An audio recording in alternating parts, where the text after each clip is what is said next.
I've put on there.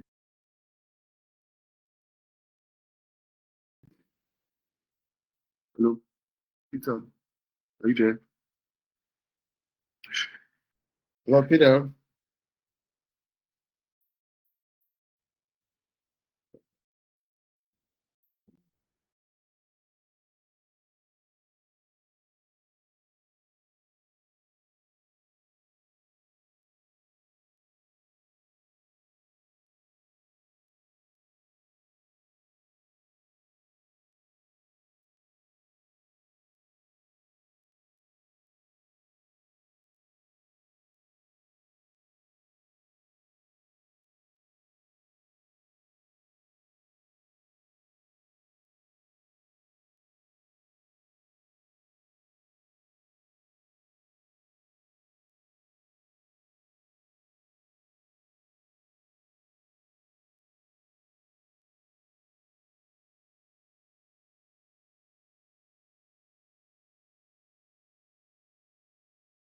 I can hear you now. Meet you.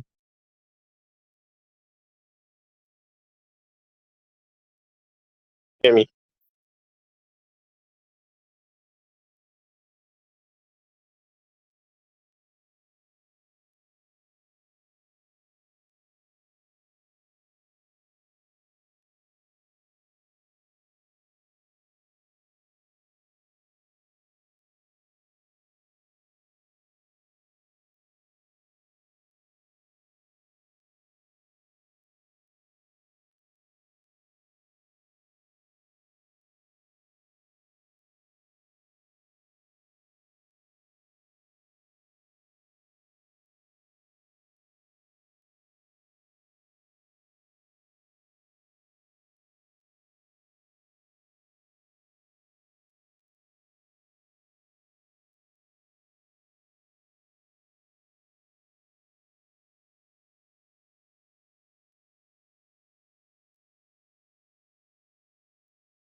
Good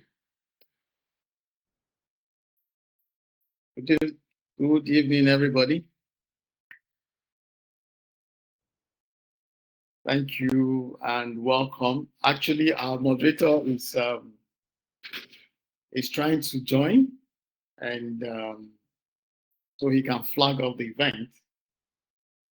I don't know why he's having issues, but just give us like a minute or two. And some people are using Zoho for the first time. We're also experimenting. I hope he won't have further issues. Just give me like 2 minutes, and then we'll get him aboard, and the program will kick off. Thank you.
That when I was a child,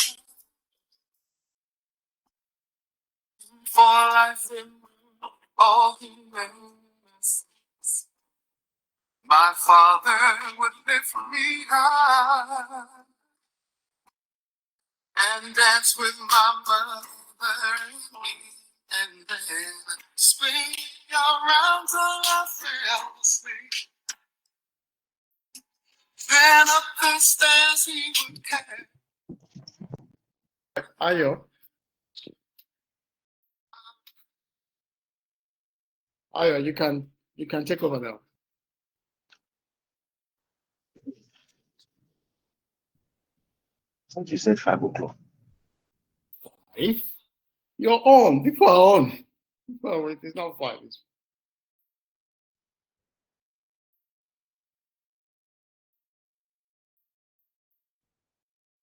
Ayo, you're alive.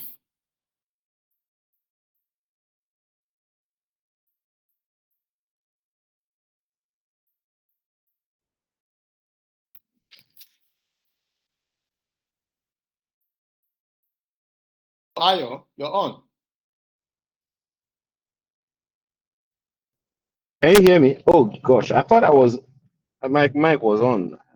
Yeah, your mic is on. So My mic is on now. yes, Right? yes.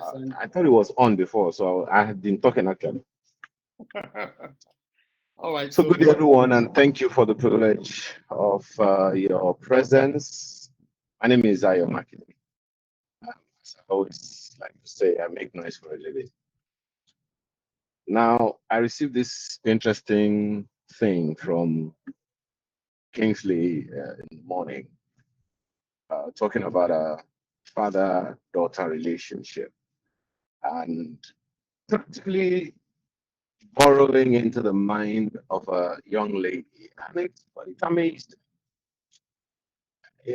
me because I was just wondering where that mindset was coming from. And it just told me one thing: people who are not raised in a particular way, and I find it odd, right, to think in a particular way. So that is perhaps what this whole event is about. And I believe you all welcome to the program. It's quite a packed one, so let's begin with that conversation and kind of introduction. So the founder of this program, the Daddy's Girl Project, is here with us. The person, Father Kingsley Obom-Egbulem. It will give us an idea of what this whole project is about for 5 to 10 minutes, and we'll take it up from there. Over to you, Kingsley. Thank you so much, Ayo. I'm hoping you guys can hear us. Thank you so much once again for making our time to be part of this webinar. I'll just go straight to what my heart has been, saying since we commenced the planning for this event. I've looked forward to a day like this when fathers would gather, and indeed men, whether aspiring fathers or grandfathers, those who have finished having children. We have a few of them on board, where we can gather and be able to reflect on the state of the girl child and how we can actually be more involved, more intentional about raising the girl child. I put a few thoughts together here, which I'll share with us, and I hope it will make sense because I'm actually overwhelmed with emotions. I never believed we could pull this off.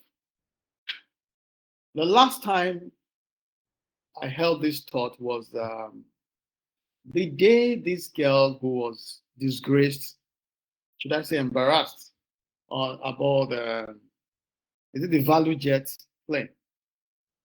So much was ringing in my head, and I was like, this is somebody's daughter. This is somebody's. This will end up becoming somebody's wife. But if you remember that incident, there were so many judgments. They didn't raise her well. Yeah.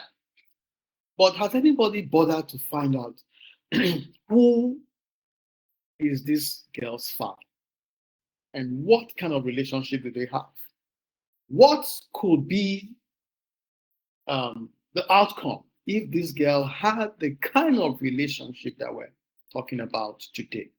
And for those of us who have the kind of relationship that I'm talking about, would your daughter put up that kind of drama? So while we're blaming her, which I think we all have a right to, but I also think we need to go back home and ask ourselves these questions. If the relationship between the girl child and her father is as profound, is as fundamental as we've come to realize in the run-up to this event. A girl who is deprived of that relationship, what do we have?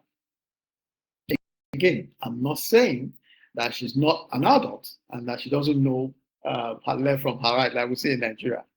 But what is that foundation? Would my daughter, for instance, put up that kind of trauma? Will she leave the house without bra? What does it say about such a girl? Now, this is not to trade blames, but I want us to, retrospect. Now, our society is skewed against the girl child. Mrs. Itoro, Mrs. Ojenagbon, and all our speakers will be able to substantiate what I just said. Indeed, our society is skewed against the girl child. And so you find people who are supposed to be fathers of daughters, but when they come out and they find themselves in positions where they are able to influence policies in favor of the girl child, it becomes tough for them to do. And you're asking, if you have a relationship with your daughter, can that relationship be translated into how you make policies, into how you shape events and activities in that office that you preside over? For instance, if you have staff who have to go through things like, there's this thing they call PCOS, there's this thing they call, I'm going to find the name now, sorry, I'm a bit overwhelmed. This thing where the woman bleeds terribly, endometriosis, that's it. If you have a daughter, your daughter don't have to go through this, but if you are into the world of girls, whether or not you have a daughter and you have a company or a place where you preside over, are you able to put together a policy that can help these girls live a better life? Now, this is what this is all about. So it goes beyond just protecting the girl child from domestic abuse, from sexual exploitation. It's a total well-being thing, beginning with this most important person in her life, which is her father. All right. So one of the things I thought about putting this together was also another thing I thought about putting this together was there are a lot of men who they send me a message. Hey, Kingsley, what about the boy child? What about this? I said, well, we're not leaving out the boy child, so to speak. But whatever you're going to do with the girl child, it will be easy for you to translate it to the boy child. Now, there are so many homes where, and indeed, these are even homes of very educated people, homes where the girl, or rather the boy, is preferred against. They call their sons chairman. They call their sons all manner of names, chairman, governor, and the girl is just that. We need to rewrite that. We need to turn that page. So I'm saying, if you successfully build a healthy relationship with your daughter, it's easy to translate that with your son or to your son. So another issue I want to quickly raise here before I hand over back to Ayo, is I also got feedback from men who have had bitter experiences with their exes. And that relationship or that experience has shaped how they perceive women. And they are not able to draw the line between their daughters and that woman they had issues with. And I had to let them know that, no, your wife was somebody's daughter. What you're having issues with perhaps may be different. If she had the kind of relationship that we're trying to propose now with her father. In other words, if we start to work with our daughters, like the Daddy's Girl initiative is proposing, you are going to have a wholesome girl, a girl who knows how to relate with the opposite sex based on the rehearsals that she's currently having with her father. Because we are trusting God that you will be part of our capacity building programs. And so the more we build your capacity, or the more you decide to develop your capacity to relate with your daughter, that girl is going to leverage that relationship when she finally meets whoever her life partner will be, or men generally that she's going to be relating with. And so this whole thing of men having, quote and unquote, women who get them a terrible blow, I'm certain that if a girl has a healthy relationship with her father, understand men from the point of view of her father, and she's able to make a profound choice, maybe, just maybe, there'll be reduction in the number in the population of men who are bitter based on their experiences with men. So these are some of my thoughts. As I draw the anchor on this, I saw this news item before we came on. It says Badagry General Hospital celebrates 90 days without maternal deaths. I'm going to relate that again. Badagry General Hospital celebrates 90 days without maternal deaths. Come on now. 90 days without maternal deaths. That means women have been dying in that hospital. Now, I don't want to go into politics now. Now, these are not just women. These are people's daughters. This is somebody's child who got married, got pregnant, and died. So I'm asking, if I love my daughter so well and I'm presiding over a hospital, how will I see these pregnant women? Are they just pregnant women, patients, or someone's daughter, my daughter? What will I do to make her deliver and have a wholesome experience? Now, so that's what we're talking about. So it goes beyond you writing your daughter a love letter. It goes beyond your daughter, writing you a love letter. It goes beyond you appreciating your daughter. It's about the totality of womanhood from the point of view of your daughter. So your daughter becomes, epitomizes every woman that you are going to be relating with as a man, as a boss, as a teacher, as a principal, as a school owner, as a business owner. Wherever you find yourself, you begin to see women from the point of view of your daughter. That is what the Daddy's Girl project is all about. There's so much we'll still unpack much later, but I need to use the mic now for Ayo so we can continue the program. Ayo, thank you. Over to you, please.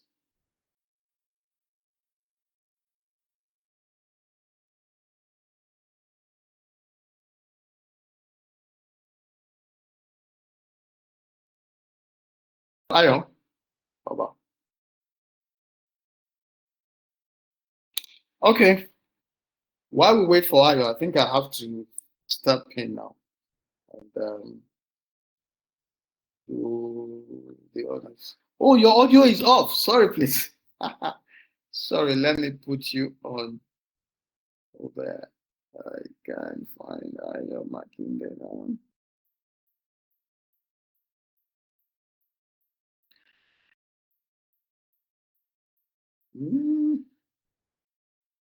Ayo, you're not on here. I can't find you.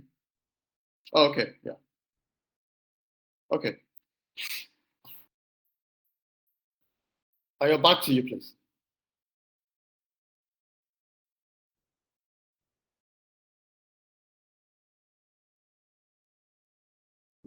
Hello, can you hear me now? I can hear you. Yeah. Oh, sincerely apologize. There's some reason I went off the outside. Thank you very much for that background. It's quite a lot to unpack. I think it's something we're really going to.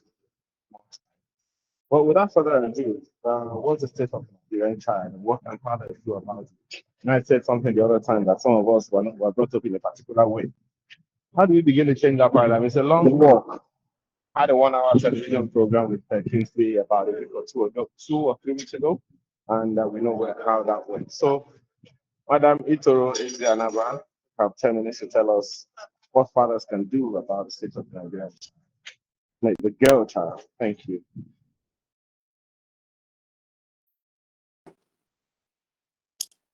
Good afternoon. Can you hear me, Kingsley? Yes, we can hear you. We can hear you. Good afternoon, fathers, mothers, I hope are here as well, and our friends. So today, I want us to just pause and reflect a bit on the state of the girl child in Nigeria, and more importantly, on what fathers can do to secure her future. First, thank you, Kingsley, for putting this together. I know it's been a long time coming, and we've had several discussions on how to put this together. But I'm happy that we have, you finally did this, and I'm praying that it's just the beginning of something bigger and something greater. Because if our fathers are present, then a lot of the challenges the girl child has would actually be reduced. A lot of the damage that is happening to the girl child would also be reduced. Moreover, the damage we have in the society as well would also be reduced, because the girl child is not just someone's daughter. It's not just your daughter. The girl child is our future.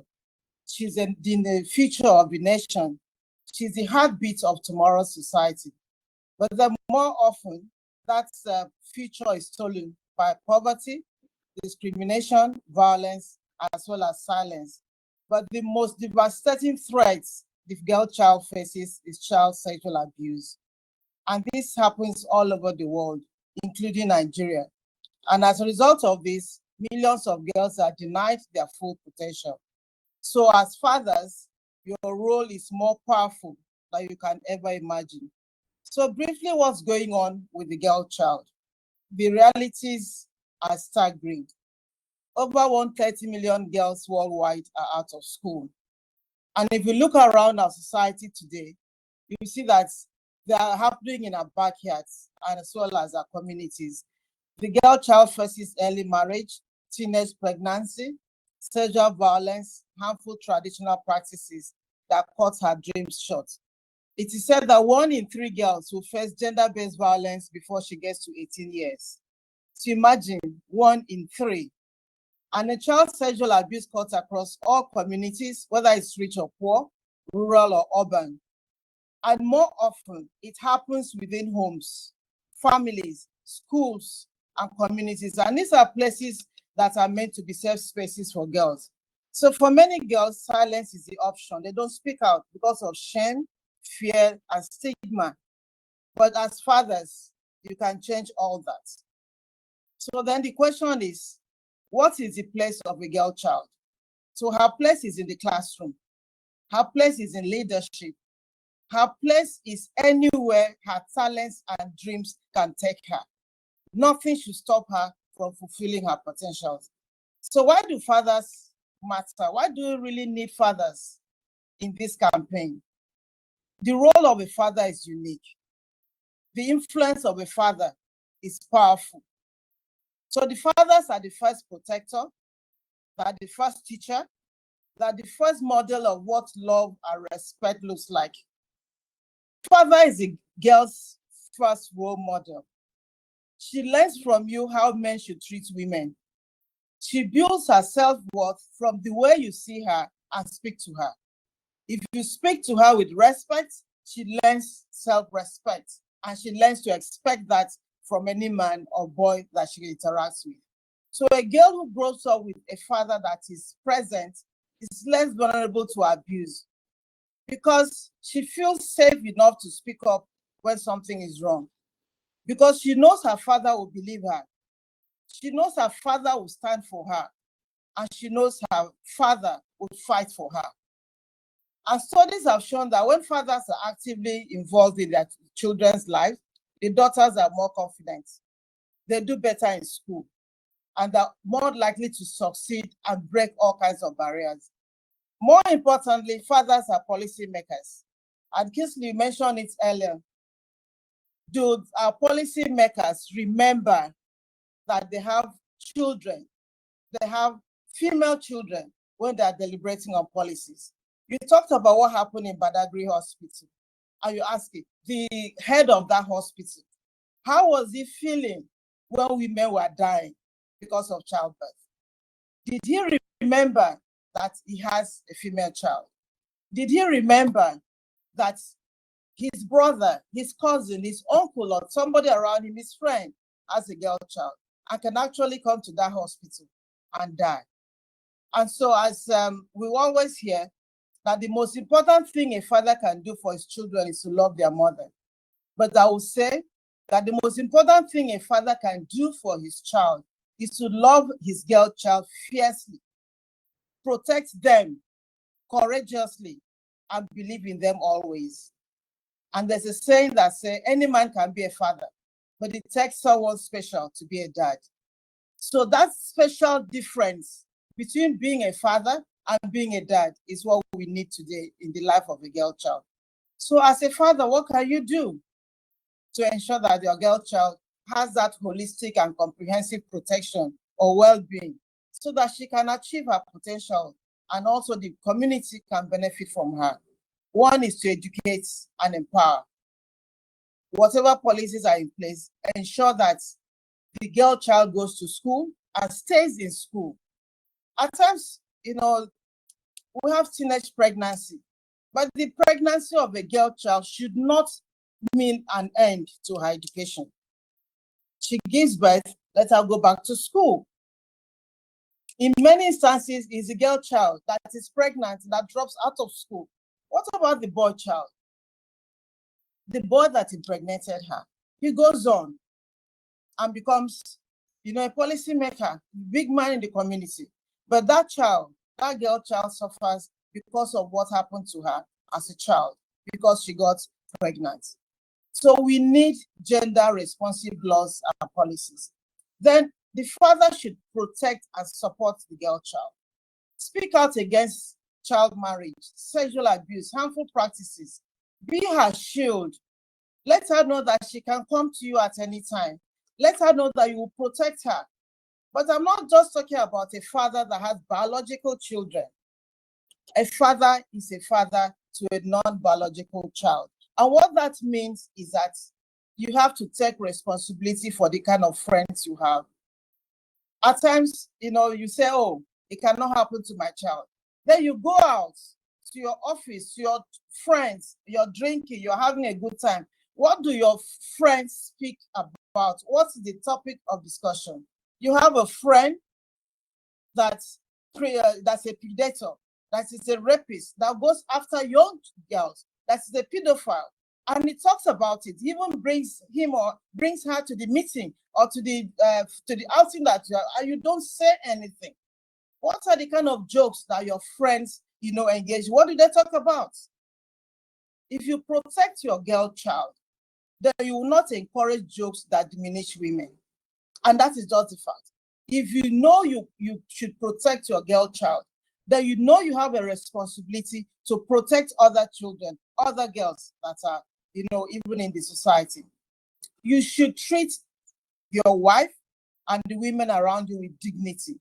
If you do that, the girl child will grow up expecting that her husband, her boyfriend, her colleague would also respect her and not abuse her. And it's the same thing with the boy child. Your son learns from you. The way you treat your girl child is the way your son would also treat the girls around him. Don't forget that boys that rape also have fathers. So be their role model as well.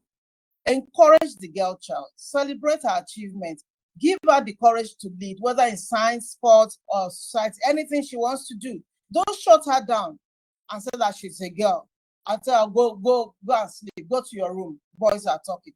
No, be present in her life. You're not just a provider. It's not just about paying her school fees. Spend time with her, talk with her, and let her know that she matters to you. And let her have the confidence that she can call on you anytime to protect her. And now what about child sexual abuse? What can you do as a father? I just want to share quickly 5 key actions that a father can, embark upon. One is to educate and empower. Teach your daughters about their bodies, boundaries, and consent. Let them know very clearly that no one has the right to touch them inappropriately. And tell them, if it happens, let me know. Believe your girl child, even if it's your brother, even if it's your friend, even if it's your colleague. Let your girl child know that you always have her back. I'll just talk briefly about what happens at the Mirabel Centre. In the 12 years that we've been in operation, more than 70% of the survivors are minors, and they are raped, molested, and abused by people that know them: fathers, uncles, drivers, teachers, gatesmen, domestic servants. But in many instances, when they come for help at the Mirabel Centre, we see only the mothers. What about the fathers? Where are you? Where are you in the life of your girl child? Do you take the lead in protecting her? Do you let her know that you will turn the world upside down just to protect her? Or do you just say, oh, it's a girl child? So show by example that women and girls deserve respect. Encourage confidence and leadership. Build her self-esteem. Support her dreams. Be present and accessible. A present father is harder for abusers to bypass. Just your presence, just knowing that you are at home, just knowing that this man does not joke with his children, just knowing that anything you do, you are accountable, you're responsible, and that the father will be there for that girl. Just knowing that is a great step towards the protection of a girl child. And imagine when if a girl child says, my father is always there for me. How do you think that child will feel? We need to remember that child sexual abuse thrives in silence and secrecy. And so a father's voice, protection, and presence can break that cycle. Take the lead in ensuring that child sexual abuse is reduced in the society. Barack Obama once said that the most important job you'll ever have is being the father of his children. And as fathers, this is true for you too. You have to be there for your children. And so what can we do? Call to action. Let us remember that when we invest in our girls, we invest in our future. When fathers champion their daughters, we build stronger homes, stronger communities, and stronger nations. An African proverb says, when you educate a girl, you educate a nation. But today I say, if you protect a girl, you protect and preserve the future of a nation. So if we want to end violence against women, or we want to end child sexual abuse, fathers have to be at the forefront. They have to speak out, they have to protect, they have to educate, and they have to stand by their daughters. So I challenge every father today, don't just be a provider, be a protector, be a partner, and be a champion. So your legacy should not just be in the money you leave behind, but in the daughters you raise who are safe, educated, confident, and empowered. So fathers, the fight against child sexual abuse begins with you, at home, in your words, in your actions, and more importantly, in your presence. So let us not be fathers who regret later, but fathers who stand tall today for their daughters. Let us rise to this responsibility together and be the father that the girl child deserves. Thank you very much. Thank you so much, madam. I wish you were in the hall right now. I'd ask everyone to give you a big round of applause for all of that wonderful that you have spoken. There's no doubt about it, you spoke from some measure of experience, and we've also spoken from a perspective that you have seen to work. So thank you very much for that one. Now, very quickly, by the way, for every one of us who is participating, will be able to say a thing or two, I hope, in the course of time to get some kind of interaction in. But in the meantime, let's hear from Anthonia Ojenagbon, who is going to talk again for about 10 minutes and give us a report from the shelters. They're talking about daughters that are fleeing dangerous men with no home to run to. These dangerous men could be their fathers, could be their relatives, could even be their spouses.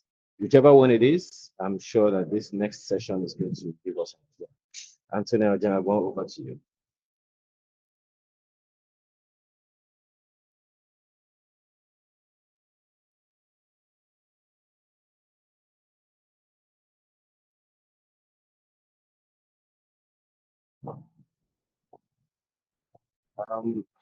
Are you there, madam? Madam Anthonia?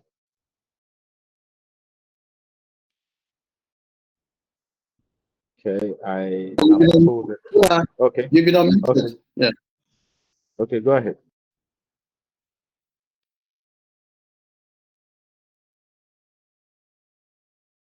Yeah, you've been unmuted, please.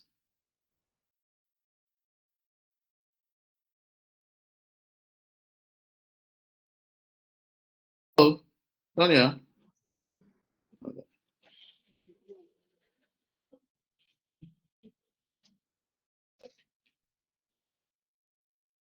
She probably is having a difficulty unmuting. So who is one of She's us is unmuted. gonna She's mute. unmuted. She's unmuted now. She can speak now. Okay.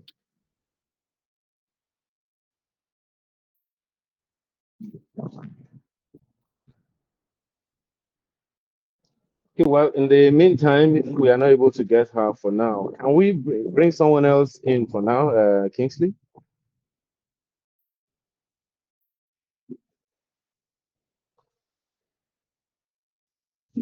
Hello, can you hear me, Kingsley? Yes, please. I said Abiodun is there. The third speaker is there. Okay. All right. Madam Abiodun Sopitan, are you there? Can we hear you?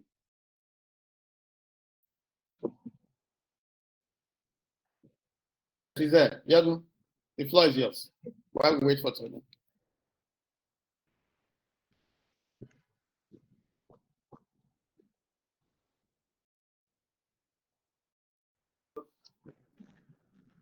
Hello, Abiodun. You can speak.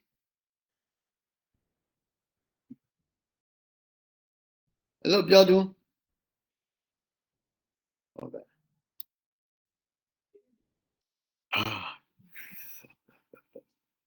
Hello, Abiodun. Are you there? Can you hear me? Yes, Okay, we we can can. hear you. Who is this? Is this Abiodun or Tonia? So Yes, this is it's Abiodun Abiodun. Sopitan. Oh, okay. Welcome. So your session, you can go ahead with it. But in the meantime, for all the participants, there's a Q&A facility in the room. You can just tap that Q&A portal and ask any question, and then we'll be able to take it up with any of our speakers so far. So, Madam, please go ahead. All right.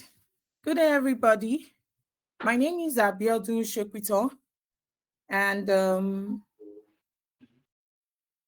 I'm humbled and honored to be here.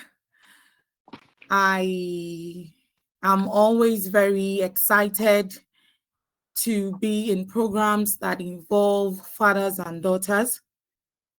And that is because it's something that is very dear to me. I usually psych myself up so I don't get emotional in such programs, because I know how, important it is for fathers in the life of their daughters. I am an only girl. I have 2 brothers, and in as much as we don't apportion blames to our parents for how we were raised, because they raised us the way they knew how they could, but we have no excuse now. And that is why we organize, or we are part of programs like this, to make sure that fathers don't make the same mistakes that their fathers made. And like we have heard, that it is important because they shape the society in very many ways.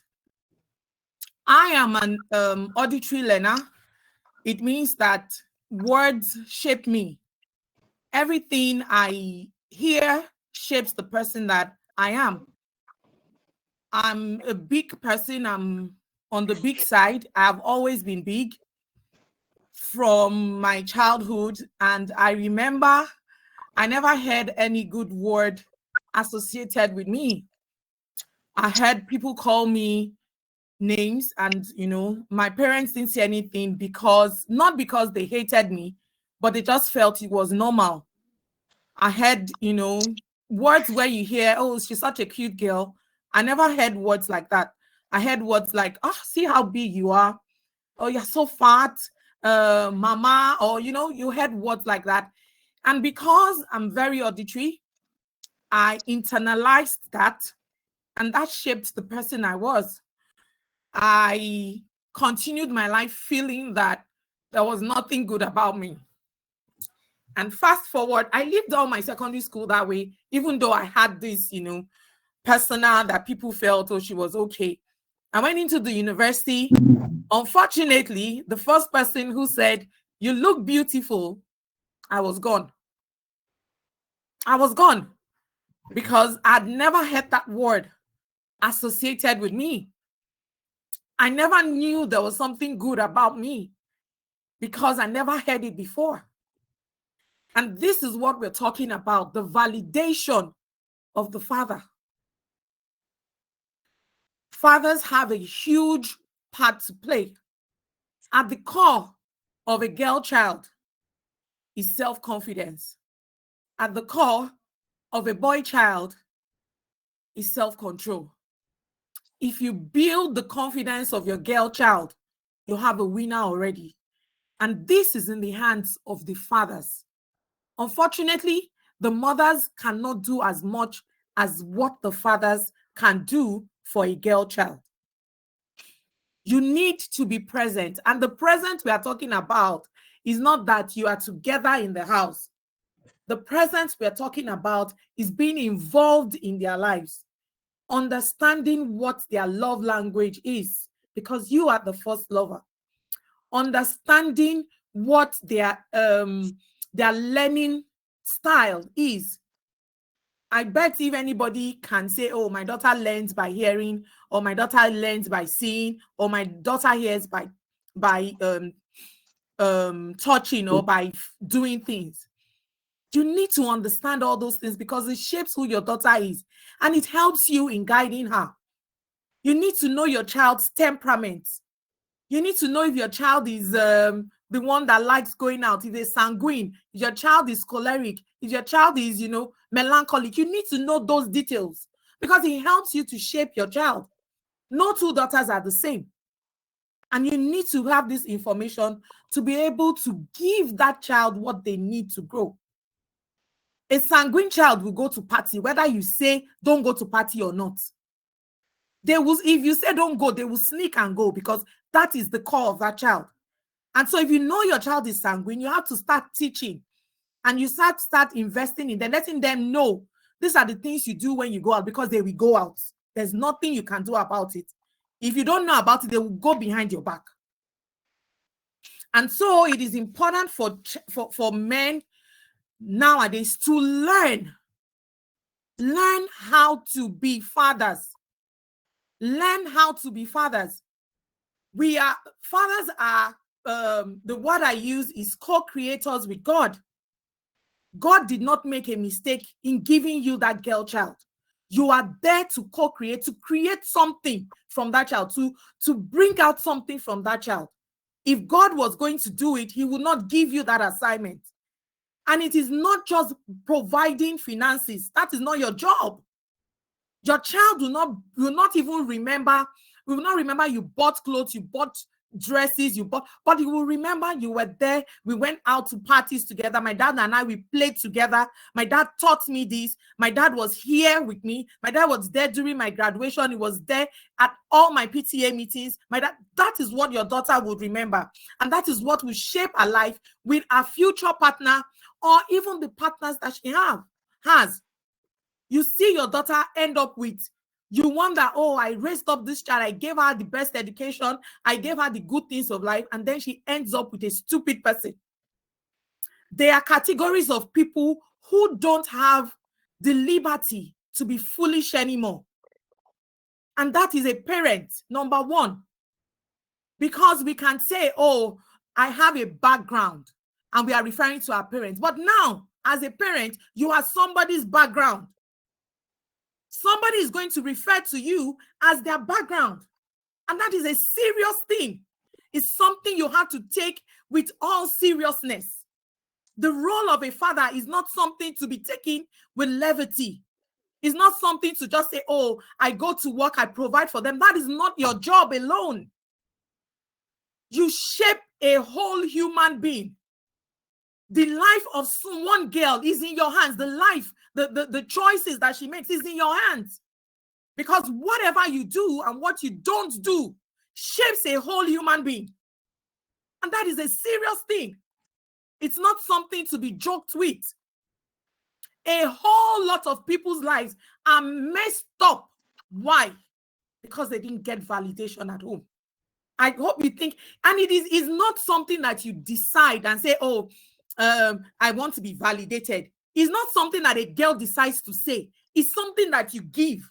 It comes with being a girl. Validation comes with being a girl. You can't decide not to have it. You must be validated. Somebody must validate you. And if you are not doing it as a father, other people will do it. And unfortunately, these people who predate on your children, they know children who are being validated, and they know children who lack that validation. And so they will give your daughter that thing that you are not giving to your daughter, and then your daughter is gone. It's gone. So fathers to be, mentors, please, let's take this assignment seriously. It's not a joke.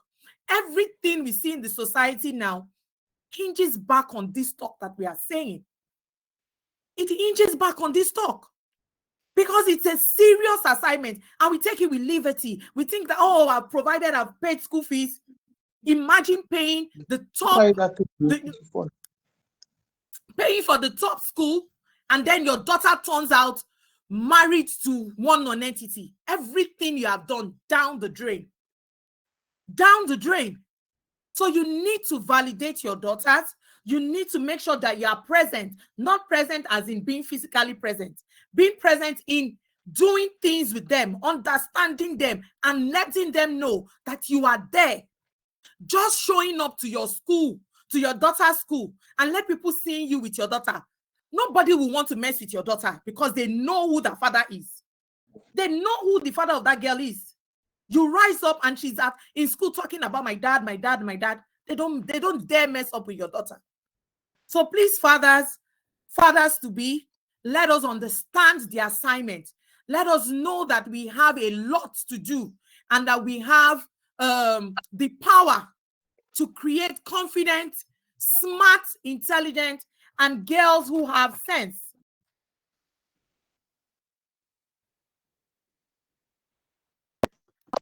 Okay, and fathers who have sense. Uncle Kingsley is telling me that I didn't finish the story. Okay.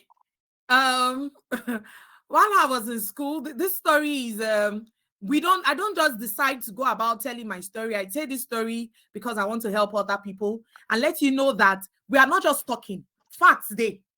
We have people whose life have been destroyed because of this, and we have people whose lives, are not in the place that they meant to be. I had to go through a lot of, how will I say it, classes to help myself get out of the trauma. It's for some people, it's lifelong trauma. It comes with a lot of things, anxiety, and a whole lot of things that you don't. The person that was talking, the anchor said something about someone who are married to women, and that has shaped his life. Some of these women are dealing with traumas, family traumas. You can imagine someone's brother, a father's brother, raping a child, and then nobody is standing up for the child. There's trauma that you live with for the rest of your life. So I don't know what part of the story I stopped. I just talked about how I was in school, and because I have not been validated at home, I didn't know how good I looked. And then somebody said, oh, you looked beautiful. And then I was gone. I was a virgin going into school, but that went away because I wasn't validated. Somebody took advantage of that. And voila, it's all, I don't know. It took everything away. It took everything away from me because, from there on, everything just began to spiral down. It took everything. It's not something I would like to happen to any girl, even though it still happens daily. I see it happening, that fathers don't even understand that is happening, even under their noses. So please, fathers, it is upon you now. We call upon you to help us shape the next generation of women. All these ones we see on Instagram, shaking bum bum, shaking breast, please. They are from homes. They have fathers. And, you know, it's important for us to let them understand that, let fathers do their jobs. That's just what I have to say. Let them stand up and do what they were called to do. Fatherhood is a calling to co-create with God. You are God's, and you will create something. Whatever it is that you create is, you know, it's on you. Whatever your child, your daughter turns out to be is on you. So please, let's sit up. Let's understand what it means to be a father. Let's be present. Let's do our own quota and make sure that we raise the next generation of smart, intelligent, and confident girls. Thank you so much for this opportunity. Thank you so much, madam. I hear what you are not saying, and I want to believe that the number of fathers here, I have a good number of people in the room who feel what you're saying as well.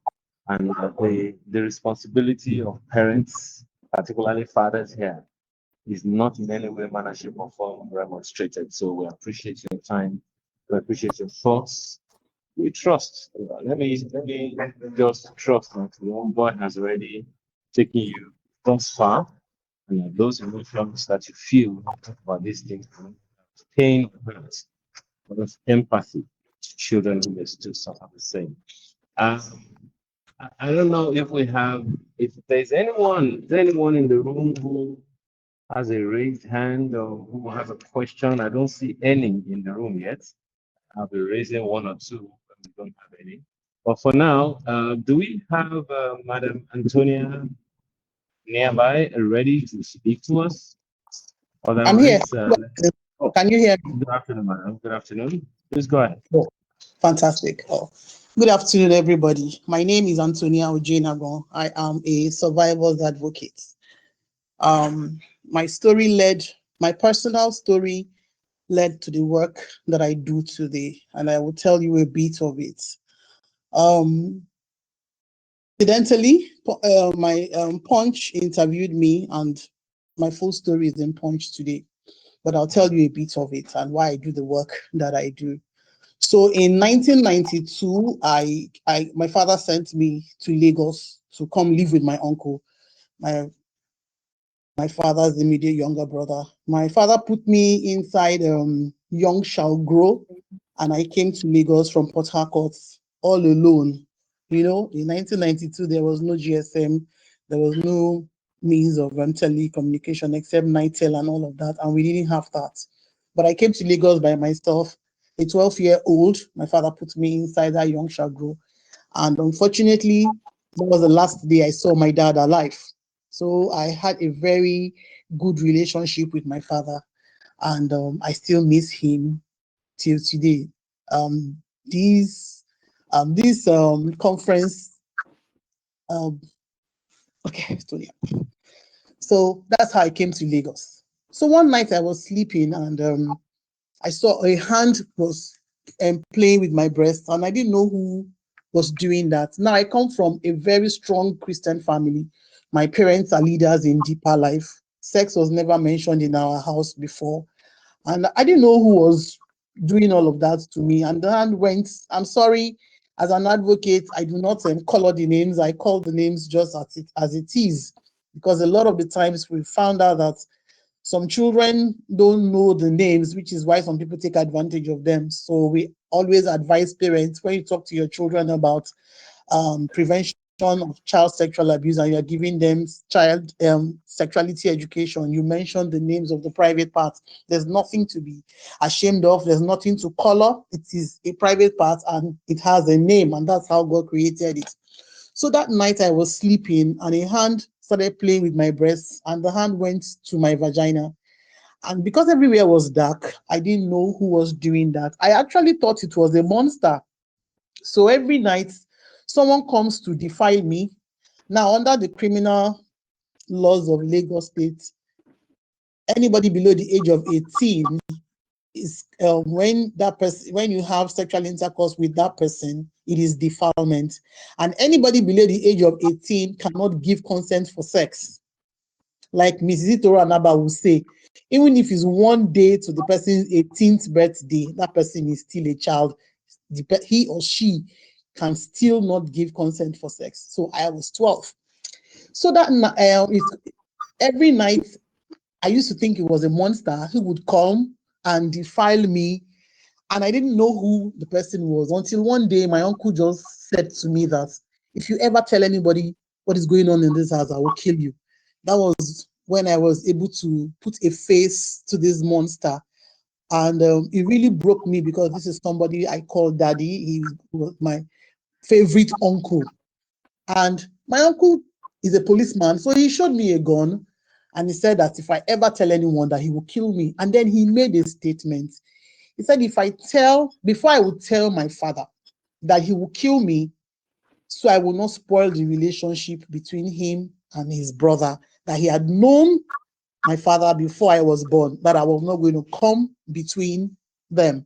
So if every time I have to write a letter to my father, my uncle would have to vet the letter because he's the one that would take it to the post office.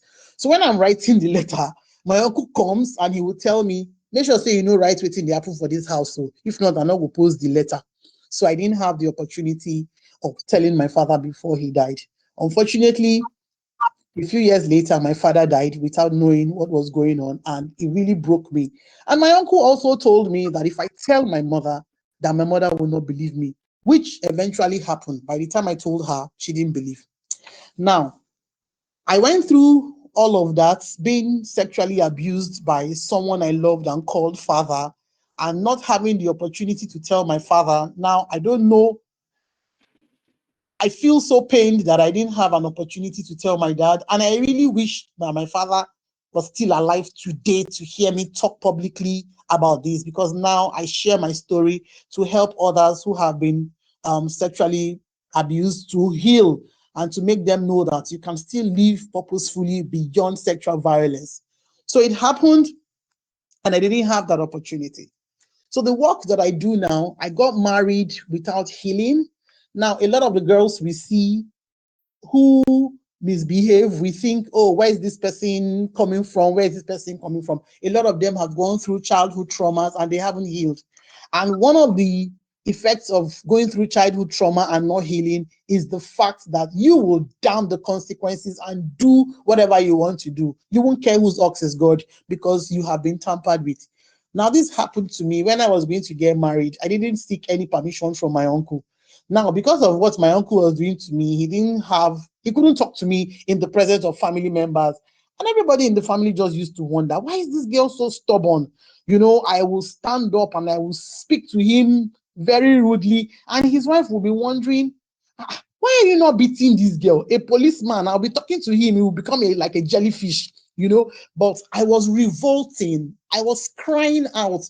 But the adults around me did not know that I was crying out inside of me with all that kind of behavior. My grades in school began to drop, and they still didn't know that something was going on. Anyway, my liberation came when someone invited me to a church, an RCCG church parish that opened on our streets, and we went there. The first time I went there, never met the pastor before in my entire life, and as after service, the pastor said he needed to talk to us, and he looks at me straight into my eyes and says, Anthonia, you want to tell me something? And he told everyone to step out. So I said, sir, I don't want to tell you anything. And the pastor repeated it to me, and he said, you want to tell me your uncle is sexually molesting you? Those were his words exactly. You want to tell me your uncle is sexually molesting you and you don't know what to do? Immediately he said that, I went on my knees and I started crying. I was crying because for the first time an adult is going to hear me out. I was crying because for the first time I was going to get help. I was crying because for the first time an adult would tell me what to do.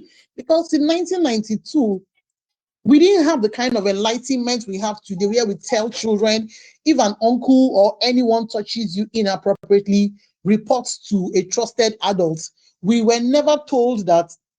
We were never told that if somebody you love dearly, a member of the family, touches you inappropriately, it is wrong. Nobody said anything about child sexual abuse while we were growing. And a lot of the people my age never knew that, oh, we could even speak out, because it was a taboo. And especially if it's happening within the family, incest, you don't want, your family doesn't want that kind of information to go out. So everything is shrouded in a lot of secrecy.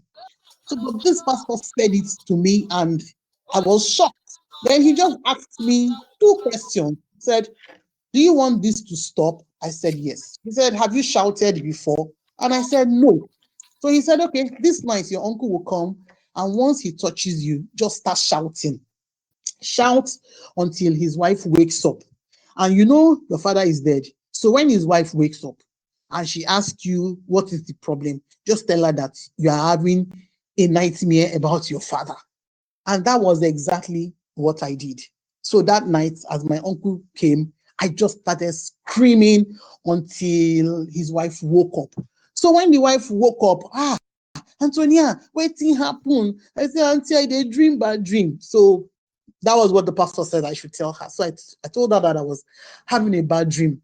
So the following morning, my uncle just looked at me from my head to toe. He walked away. That was the end of the physical abuse. But you see, by that time, the mental and emotional damage had been done. Now, this is a church girl. Like I said, my parents were leaders in Deeper Life. So I was practically brought up inside the church. Church was all we knew. You know, if you know how Deeper Life was in those days, church was all that we knew. So the fact that this happened to me made me a rebel, in the sense that I was upset with God that why would you allow this thing to happen to the child of a pastor? Why would you do this to me? Now, I didn't heal until I got married, and I won't bore you with a lot of these stories. I just wanted to give a context to the reason why I do what I do. So at some point in my life, I was admitted in a psychiatric hospital, and it was during the course of therapy, treatment, and all of that, that I was told that I was clinically severely depressed, which is one of the consequences of good trauma if you haven't healed. I didn't know about that time. So I checked myself into the hospital. I checked myself into it because I needed help at that time. I would fall into severe bouts of depression, and I was suicidal at some point, you know. So I got married. I know somebody will say, oh, but you got married. Yes, I got married, but I had a reason why I wanted to get married. I was going to get married, and the person that I was going to marry was going to pay for what my uncle did to me. But as divine providence, as God would have it, I got married to a very supportive spouse, so I couldn't carry out that my mission. He's also helped in my journey to wellness. It was when I came back from the psychiatric hospital that it just dawned on me that, oh, there are lots of adults like me who have been abused when they were children and they haven't healed. I started a support group. But in the course of starting the support group and telling my story online, people began to gravitate towards me. A lot of people began to open up to me. People began to tell me they've gone through these. A lot of families don't know that their loved ones have gone through it.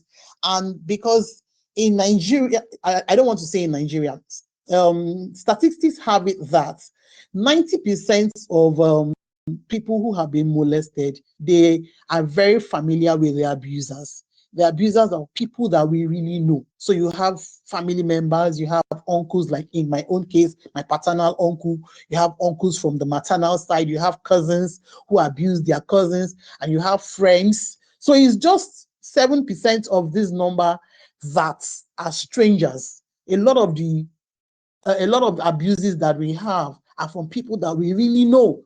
And now, one of the reasons why survivors don't talk about this is the fact that we live in a very judgmental, a very traditional, a very religious society where the victim is the one who is going to be blamed for speaking out. The victim is the one who is going to be blamed for not trying to keep the family secret, because a lot of the times it's the little secret in the family. The other speaker said something. She said, a lot of the times when the rape happens within the family doesn't want you to talk about it. Your family is the one that will first ostracize and stigmatize you. I also went through that by my family. My mom is a woman leader right now. My father is late. My mom is a woman leader in one of the states. And she just cannot understand the fact that I will be telling this story publicly, because our family is a very religious family. My siblings have tried to make me not to talk about it. As early as 2 years ago, my brother's wife called me, your children are now teenagers, can you stop talking about it? I said, but we need to liberate more people. So a lot of people don't talk about it because of the stigma and the shame that is attached to it. Now, I want to talk about, when I started the support group, I discovered a niche, which was intervention, following the survivors to the police station and following them to court and all of that. That was another eye-opener for me. Now, I want to talk about people who have daddy issues. I told you my story so that you would understand where I'm coming from. Fathers, I don't think that a lot of fathers understand the role that they're meant to play in the lives of their daughters. Fathers play a very unique role in building confidence and assertiveness in their daughters. Any man can be a father, like we all know, but it takes a special person to be a dad. You know, fathers are the ones who provide security and love for their children. Fathers are healthy role models to their daughters.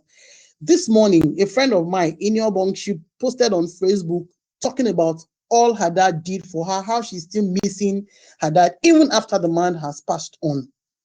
A lot of the girls we see who are in shelters, who have gone through one form of rape or the other, a lot of them have daddy issues. We worked on a case, I will be making references to true life cases. We worked on a case where a bishop was raping several members of his church. Now, we found out that he was very, very intentional about the girls he was raping. He was raping the girls who were from vulnerable homes, the girls who did not have relationships with their fathers, the girls who he knew were from families that their families would not stand up for them. It was mind-blowing. These children, some of them were coming when the case started, and we had to be going to the police station all the time. Some of these children were coming from outside Lagos. I was still telling Uncle Kingsley last week.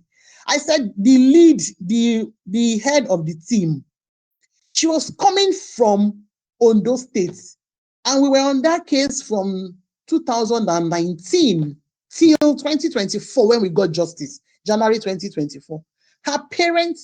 Her father never knew she was coming to Lagos to go to the police station, to go to court. All that time, the parents never knew. And Uncle Kingsley would be like, what of her father? If she had that kind of relationship with her dad, her father would have definitely known that something was wrong. But when I asked her, she didn't tell her parents. She couldn't tell her father, because I had to ask one day that, what of your father? She couldn't tell her father. She didn't have that kind of a relationship with her father. Instead of telling her father, she told her elder brother, who was the one that would cover for her every time she had to come to Lagos. It was her elder brother she would tell. She couldn't tell her father. Even when we got justice, it was her elder brother who called to say thank you for standing and all of that. Her parents don't know till as we speak.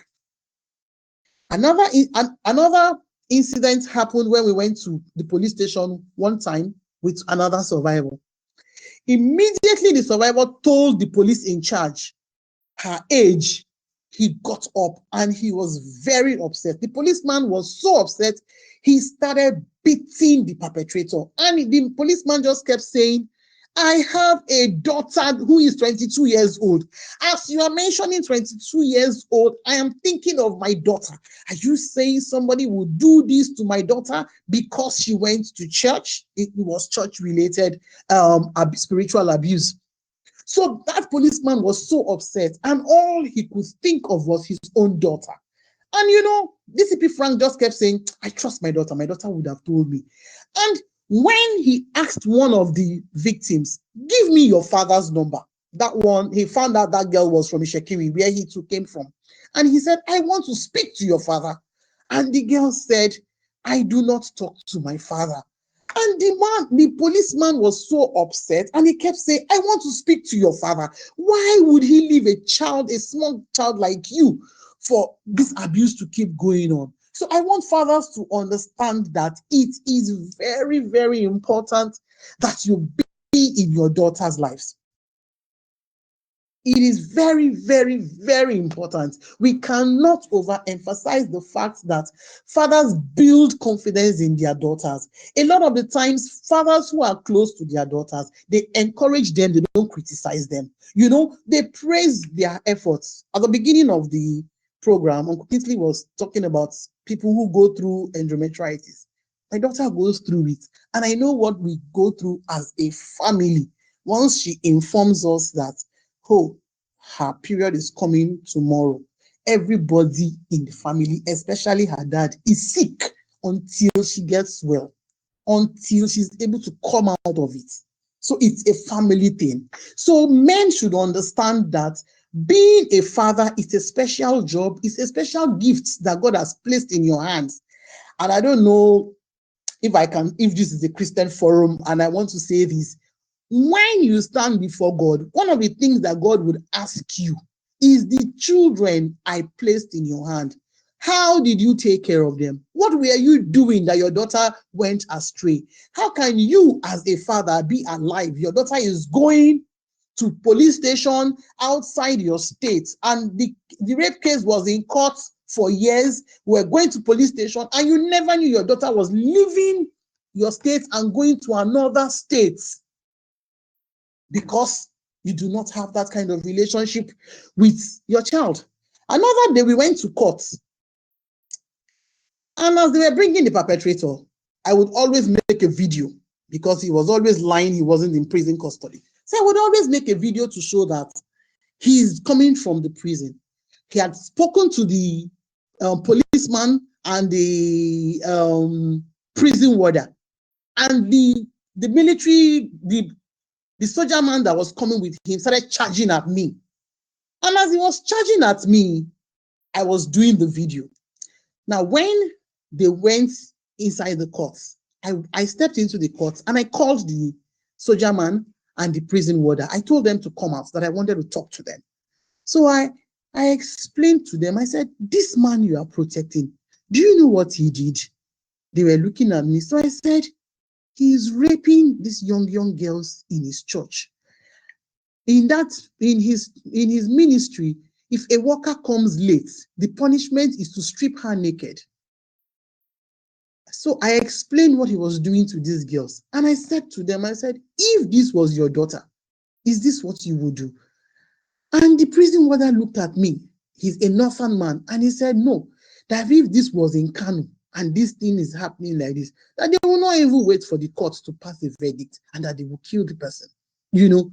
And he just kept saying, his own child, I will not take it. I will not take it if it was my own child. That was the only way I could calm him down. I remember a lot of times when we are in court and these girls are giving their testimony, you see some men stepping out, some lawyers who come for a different case, stepping out, and they just keep saying, this can never happen to my child. This can never happen to my child. You need to be in the lives of your daughters as a man. You have to. In this present dispensation that we are, you cannot even afford to take it for granted. Being in your daughter's life is not not negotiable, if I can use that word, because you are the one who would teach your daughter how to express her opinion respectfully. You are the one who will encourage her. You are the one who will tell her when you say no, no is a full sentence. No means no. No does not mean okay, let me think about it. No is saying no. You are the one who would model respect and communication to her. You're the one who will create an environment where you let her know that her voice matters. You are the one who will make her to know that if any man does anything to her outside, she'll just say, oh, my dad, my father is there. You're the one who would make her know that self-worth is not negotiable. You are the one who will imbibe that culture of self-respect into her for her to know that no, there are certain boundaries. There are just some certain things that I cannot take. Yes. You are the one who will make her know that no matter what happens, my father has my back. Yet, my uncle was able to shut me up not to say anything because he made me believe that he was going to kill me before I say anything to my father. Now he told me my mother would not believe me. And unfortunately for me, when I spoke out, she didn't believe me. And you know, people who are close to me, I always tell them that one of the reasons why my healing journey took a longer period of time was the fact that my mother did not believe me.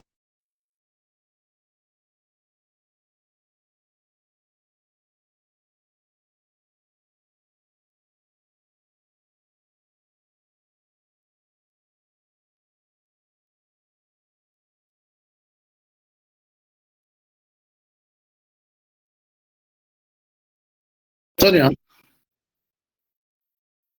Hello. Oh, there. Hello, Tonia. Hello, can you hear me? Yeah, we've lost her. What? Can you hear me, Brother Kingsley? Can you hear me? Yes, I can hear you. I can hear you. I don't know what happened. This technology. All right, anyway, back to you, please. Go ahead. Tonia, are you there? Can you hear me? Because it seems like can you hear me? Yes, AY, I can hear you. Okay. Okay. All right. Let's move on because there's a lot to say. Unfortunately, this is a virtual space.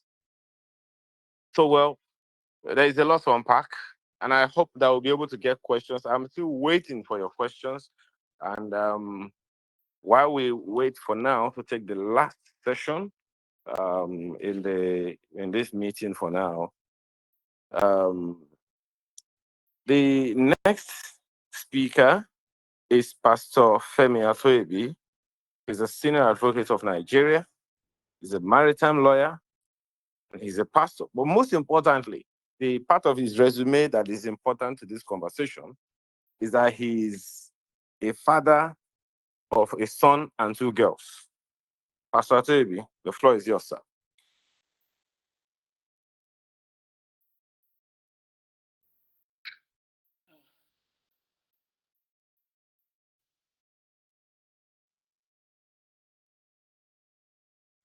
Pastor Can you Terry, hear Pastor yes, Atoyebi? your answer.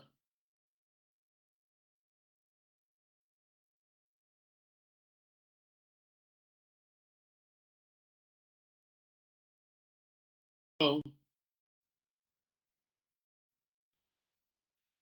Pastor Femi, your answer.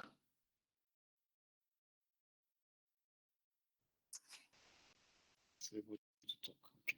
All right. Yeah, I think it's on. Oh. Yes. Hello, sir. Can you hear me?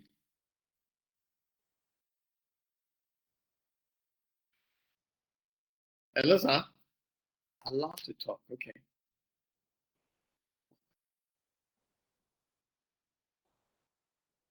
Hello, AY. Can you hear me? Yeah, I can hear you. Okay. Pastor Femi is. Hello, sir. You're muted. Okay. I think he's unmuting himself. You can't. Have to.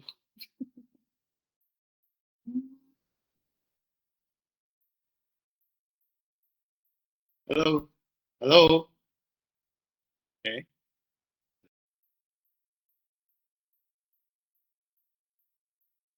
Allowed to talk means let the person talk.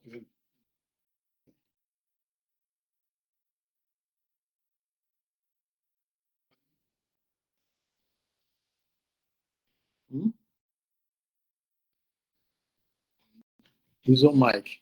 Okay, Pastor Femi, can you unmute your mic, sir? What is this? So we will not use this You hear me now? Yes, we can hear you, sir. We can hear you. Oh my goodness, this has Yes. been quite. Can hear you. Well, first of all, I apologize. I don't know. I'm sure trying to work this out has been a nightmare, to put it very mildly. But I thank God for finally we resolved it and we can talk. Great. Thank you. My appreciation goes to Kingsley for this opportunity to speak on this platform. And I think Ayo is the coordinator of facility. I'm not sure what is the expression, but thank you so much for bringing me on. I have listened intently to the three women who spoke. And I want to thank them immensely that they shared their personal experiences as well as life experiences they have been through with other people. Quite illuminating, and I dare say daring. I commend your boldness, your confidence, just so as to set other ladies or women or even girls free from possible bondage. Thank you so very much. Now, listening to the three speakers before myself, I realized that they spoke, like I said, from personal experiences. So I would probably do the same. I know that Anthonia was asking if she wasn't sure whether this was a Christian gathering or something. I'm sure it's a faith-based organization, but I'm sure like most NGOs like that, we don't want to alienate anyone. We can talk about God. It's the center of everything. But I'm not going to bore anyone with Bible, even though they introduce me as a pastor. It's fine if you say PFA or Femi Atoyebi going forward next time. So let me start by briefly introducing my family. I'm married to my lovely, lovely girlfriend, I call her Adibola Atoyebi. We are 36 years in the marriage. Thankfully to God, we're still counting. We're blessed with 3 children. The first one is a young man in Neolua, the Lord's heritage. He's 35 years. He's married and blessed with a set of twin girls, adorable girls. And then the next one is a lady, Afokpefoluwa. We give God thanks. She's 32. And the last one is another young lady, Tireniolua. It's the Lord's. She's going to be 30 on her next birthday. Now, why is that important? Because it's important to the subject that we are discussing. My wife, I got married to her when she was 22. She was just finishing. Actually, she was finishing. She graduated from the University of Ife, where I had left some 7 or 8 years before, and she was doing her youth service when we got married. So she was a young lady, as it were. She has been a tower in the family. Being an educationist, she loved and knew how to bring up children.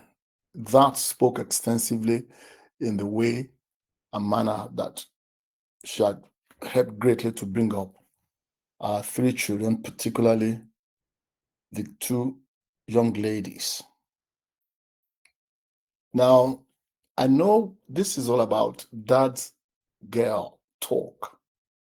In other words, dad to young girls, how they should relate. But let me say this. In most fora, when I have the chance to speak about this subject, I always allude to one point that many people overlook. Excuse me. Excuse me. And that is that a woman is naturally crafted to be a mother. She doesn't have to be trained in any particular school to learn how to look after her baby. Indeed, from her pregnancy until she has a baby and the babies are growing up, trust me, the woman is divinely prepared for that role. And I always say to people that a woman does not need any formal training to do that. She will naturally enter or flow into her God-given role as a mother. Indeed, you will need to be intentional to talk her out of that duty. In other words, left to her on her own, she will get into the responsibility of a mother, especially as she relates to the baby girl. But for both the baby girl and boy. But why is that important? It's important because there is no equivalent of such a preparation for the man. In other words, why the man is very important that the man plays the role of a dad in the life of his children. Tonight, or this evening, we're focusing on the girl child. Excuse me. But the man is not naturally crafted to look after any child, male or female. It is not natural, unlike the woman. I'm sure the three women who spoke before me, I know some of them are married, maybe all of them. They know that once a woman has a child, no matter how young they are when they have the children, they begin to bring up the young girl to be a responsible girl, to become an adult girl, how to dress, how to make her hair, how to look, very nice and responsible, how to become a wife, a mother, and so on and so forth. That's what they do from day one. But it's not so with the man. In other words, there is no, this is where I like to put it, there is no onboard GPS inside man to bring up any of his children, be they male or female, in him. He doesn't have that natural ability. It's not there. What that means, therefore, is that for a man to be able to enter into his God-given role as a dad, as against being, or rather, let me say, beyond being a father, he has to be taught intentionally.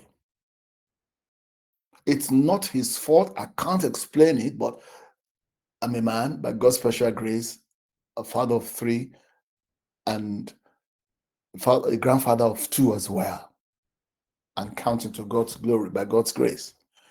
But the truth is, as men, we do not know. This is why what Kingsley and his ilk in the society are doing is so commendable. There is no formal school where this is taught.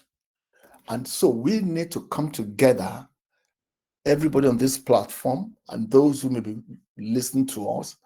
We have to be intentional on how the father can be a dad to his girls, but also to his boys. But again, we're just limiting it to the girls tonight. Let me speak to you the way God helped me. And I must confess that Like every man, I didn't come with the onboard GPS as to how to be a dad. Like most of us, we thought our responsibility was to go and work, especially my generation. I'm inching towards 70 by God's special grace. So you can imagine, in those days, we just wanted to work, make a decent living, and have a decent life for our families. We did that to the neglect of our children. I'm talking of the generation.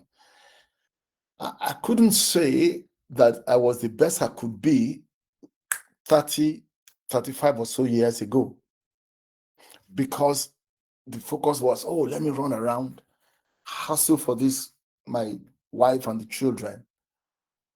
But many years, or quite early in life, I got to realize, and this has been the theme of the three ladies and women who spoke to us so far. I realized that what my girls needed, as well as my boy, is my presence and not my present. I'm going to repeat that. I discovered that I needed to be in their lives more than buying them gifts.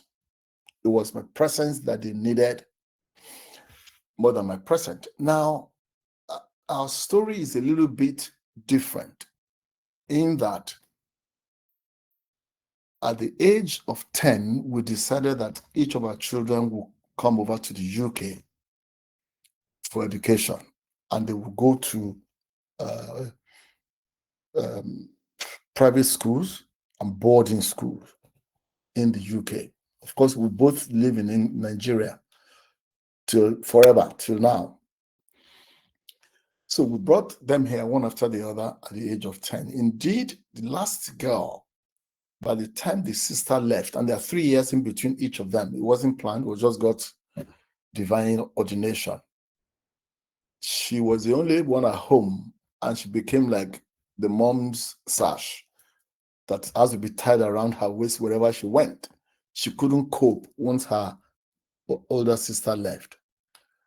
So she had to come here at just a little over 9 years.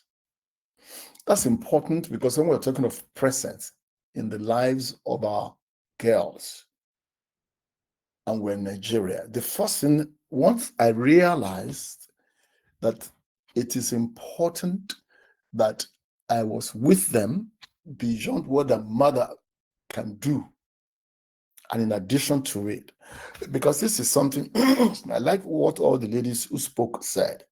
There is a place for the mother in the lives of children, especially girls. But there is also a place for the man, and they can neither fill that void if it is missing.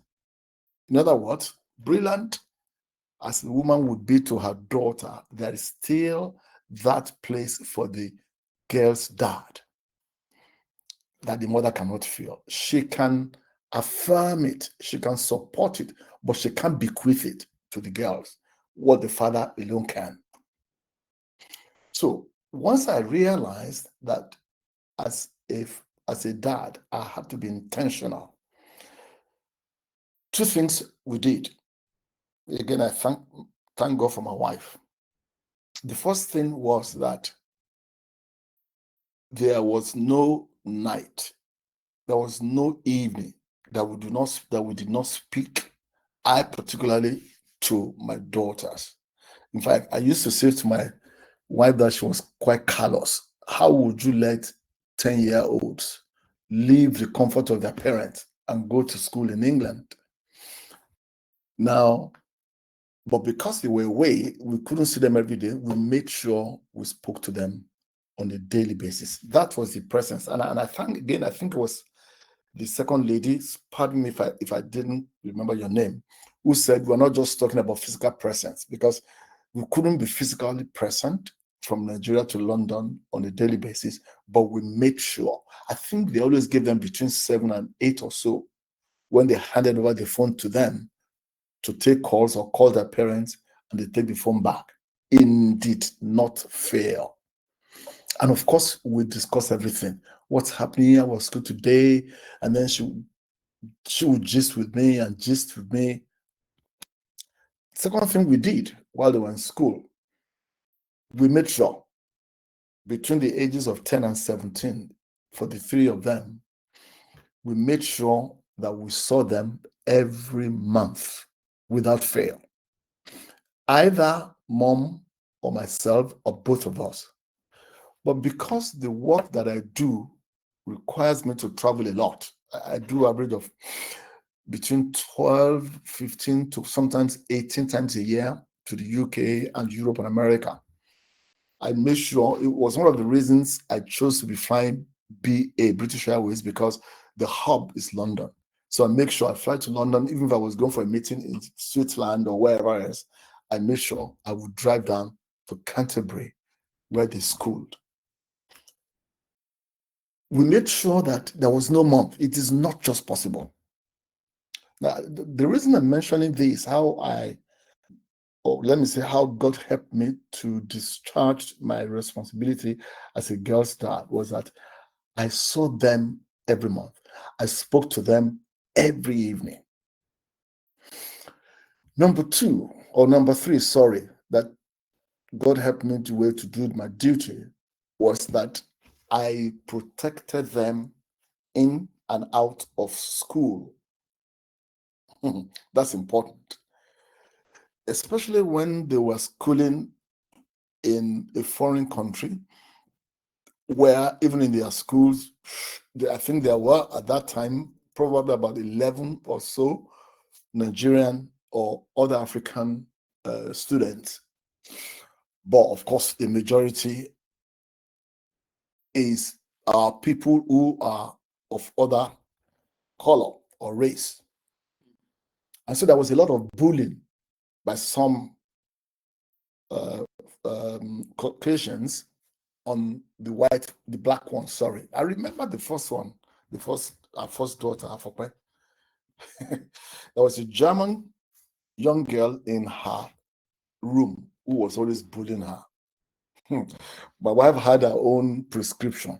My wife said, I did not give birth to an idiot. If anybody bullies you, you know what? Pull him aside and give him a headbutt and say, and begin to speak in tongues. And they will begin to wonder, what language is he speaking? I said, don't do that. But this is what we're going to do. You sure she's doing that? The next time I flew to England and I went to the school, and I asked the house mistress, this is what my daughter tells me. Is that true? I said, do you allow that in this school? Now, that school has a lot of tradition. It's the oldest school in Britain, the first ever school. It's actually King's School, Canterbury. Anyway, and they have a very strong pastoral care, which was why we sent them there. It's the seat of the Archbishop of Canterbury, the Church of England. At least the religion and all the discipline, that's where it is.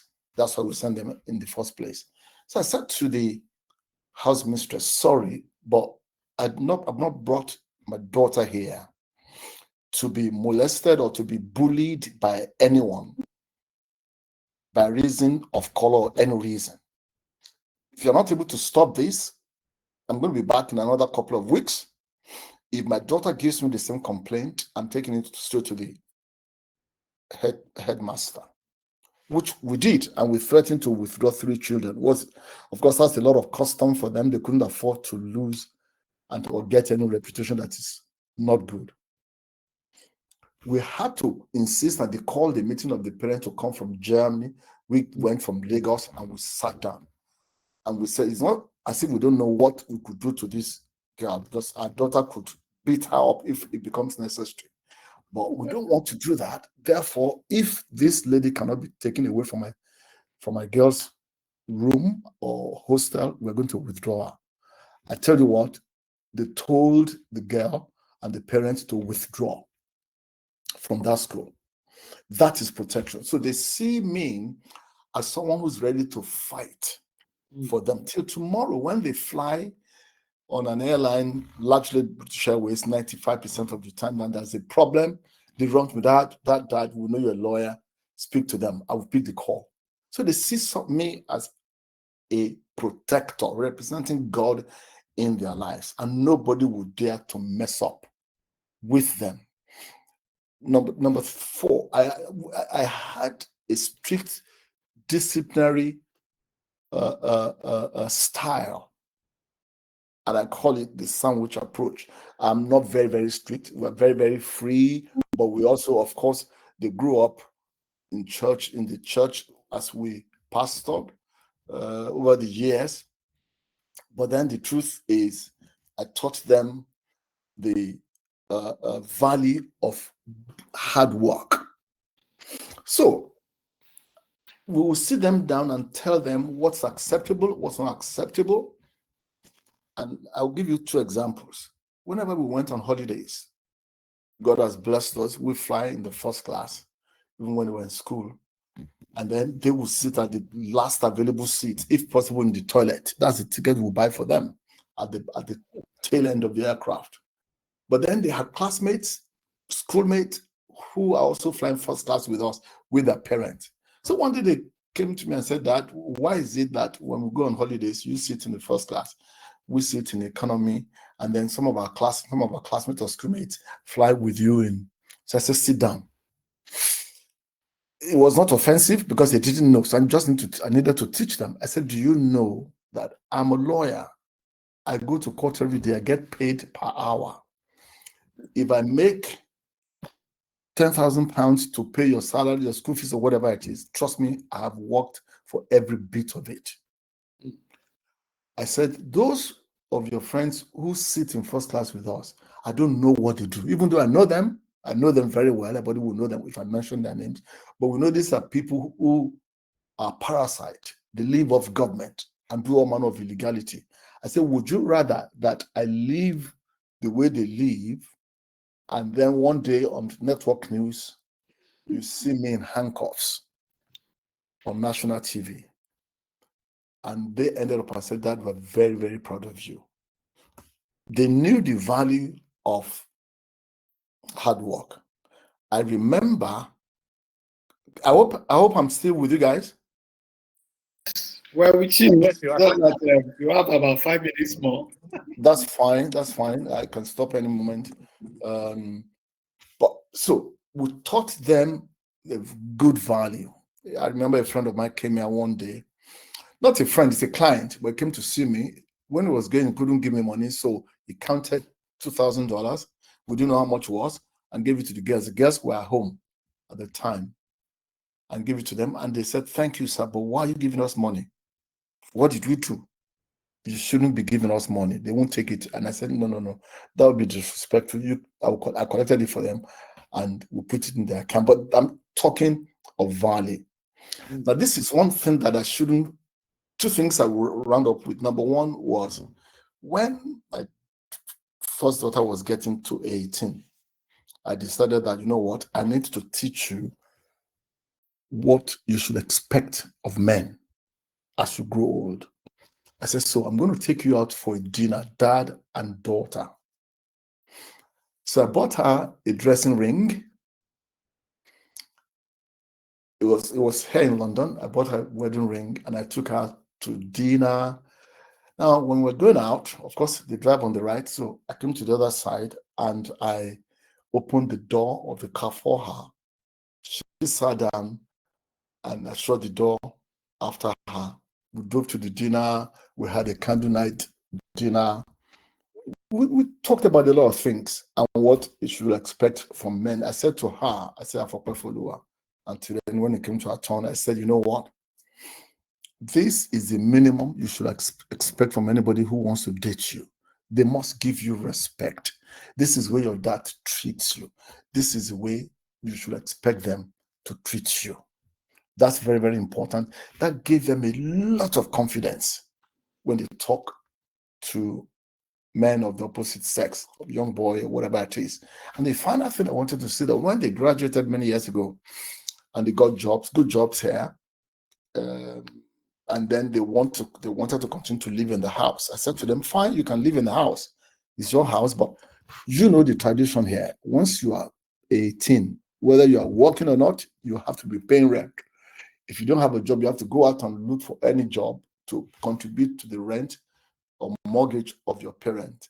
They said, "But we don't do that in Nigeria. Nobody does that." I said, "Well, this is not Nigeria. if you want to tell me Nigerian custom, come back home. If you want to live here, you're going to pay me £600 each, which was obviously they didn't know I'd done my homework. So they said that, okay, if that's what you wanted to do, give us time to think about it. Fast forward 3 months, they came back. I said that we have thought of it. We decided that we will go and rent a place, 2 of us. Oh, I said, praise God. God bless you. I said, in fact, all I have taught you, now go and put it into practice. They searched and searched. By the time they got a 2-bedroom apartment for them to share, the rent was 800, pardon me. So each of them was contributing £900, which is £300 each, more than the rent I asked for as a father. But beyond that, when we were here, I paid all the bills. Electricity, gas, water, blah, blah, blah, blah. They didn't have to. But then, so they came to me and said, Dad, thank you so much. When you were sending us out, I said, I didn't send you out. You chose to go out. Because I told you what you should do, and you said you chose that. They said, we didn't know. I said, but when I told you, you said I've brought you well up enough to learn. I said there is a difference between theory and practical. When you live on your own, you know the difference. They said, we now know. Thank you, Dad. And you know, oftentimes when we hear stories of people of my generation in government stealing, or, you know, they come and say, Dad, we're very proud of you. We hear good report about you, which is one of the things that's the last I'm going to end up with, which is that there is so much you can teach your children, but what would hit them most is what they see you do. They know I work hard, they know God has been faithful and kind to me, but they also know that I won't touch 1 naira that is not mine. I won't get near any such mess. That has given them a clear picture in their mind, the kind of man they're looking for. I mean, there's so many things to say, which of course time will not allow. But I thank God for the privilege that I have to father those 2 beautiful young ladies. In fact, we're so close that there's nothing they don't discuss with me. If you see me at nearly 70, we wear about the same thing they wear. They're the ones who will take me to all of those new fashion houses in Lagos. And when I wear this, where did you get that from? They're my daughters. That's how close we are. Thank you so much, Kingsley and every mom, for the time that I had to share with you. God bless you. Wow. Thank you. Thank you. Thank you so much, sir. I one of the things that I'm proudest of, you know, that you have said is that your kids can always come back home before headbutting anybody. I remember one experience. My daughter was in a school, one secondary school in Lagos. Teacher was just harassing everybody. And my daughter said, she just came and just told me that she was just telling everybody, hey, this teacher she better not come near me. Nah. What did your daddy do? She just laughed, she chuckled and said, you don't know my daddy. And that came from an example that had happened before. One teacher was trying to be somehow to her. I was trying to reason with the guy, and the guy was being dramatic. I just rained a little bit of anointing upon the guy, and my daughter was there. So that day, anytime somebody was there, let me not tell my daddy. Not that daddy is going to fight. Anyway, thank you so much, sir. It's an example to, and I know that there are quite a number of people in the room who have questions. If there is anyone who you would rather ask your question over the microphone, I don't know if that can be allowed. You can just raise your hand. Yeah, But okay. Was raising her hand. So okay. Yeah. Okay, please go ahead if you have a question or something. So, me there? Yeah. You can You're talk. still there, please go ahead. Oh, maybe your own Zoho is also rebooting or calibrating. Meanwhile, I want to ask a question or two of our panelists. Let me start with PFA. Can everyone, PFA, can you hear me, sir? Yes.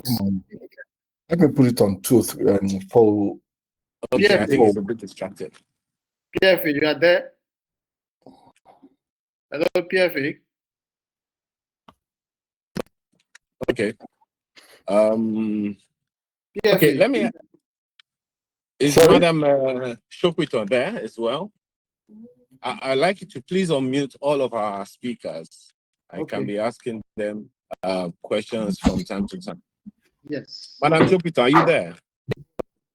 Yeah, Abiodun is here. Yeah, she's been unmuted. Okay. If you can hear me, Madam, please just indicate before I put my question out. So Abiodun, you're on. There's no photo. There's no video. I can still hear PF's voice. Yeah, I'm here. Yeah, he's good, good. Let me put the question to you first. Okay. There's something you said. There is no what's it called? There's something you said about no manual for parents. We all practically have to learn on the job. No. So sorry. That's not what I said. Sorry. Are you right? Okay. Yes, sir. What I said was that naturally the woman is crafted by God to be a mother. Okay. And doesn't have to be trained or taught. It's naturally a mother. It's in her DNA. Black. Conversely, Okay. conversely, I said, okay, go ahead. I can hear you, sir. Sorry about that. Conversely, I said it is not the same with the man. The man does not have an innate gift or ability to father, to be a dad, I mean. Unlike the woman. And that the man has to be intentionally taught or trained to be a dad. That is very, very conspicuous if you look at the lives, because I speak, one of the things that I'm not sure Kingsley told you, I have a ministry to men. Okay. So I speak to men and fathers. So I know it is the men who don't have a gifting, a divine gifting as the woman does. So okay. we have to find a way, a formal way, an intentional way to train men to be fathers of children, of the girl child, of the male child. That's okay, thank you so much. Thank you so much. I just wanted to clear that. But the real question now is, I have asked this at a conference, I think it was 2022, at the Excellence in Leadership Conference, when Dr. Sam and Dr. Atoyebi were hosting, and I was coordinating the panel. And I asked them a question. How do parents who need parenting parent others? Because that will seem like the challenge that's on our hands now, wouldn't you say, sir? There's so much noise in the background, so I'm struggling to hear you. How do parents... Can you hear me now? I can hear you, but there's a lot of interference of remote voices. I think it's Abiodun's background. Abiodun, unmute. Or rather, mute, rather. Let me mute. Okay. Go ahead. Okay. So the question I'm asking is, how do parents who need parenting themselves parent others? How do we get parents to admit that they themselves need parenting and they are already parents? Thank you. So again, this is part of what I do. And the way I approach this is that when I had and still have this burden for our country, Nigeria, which was what gave birth to my NGO, Men of Purpose Leadership Initiative. In the place of prayer, as I sought God's face to say, what can we do to change this country? The trajectory we're going, we're doomed, except we change course. Our leaders are these, I kept on talking about it, and God said to me very clearly, our problem is not of those political leadership.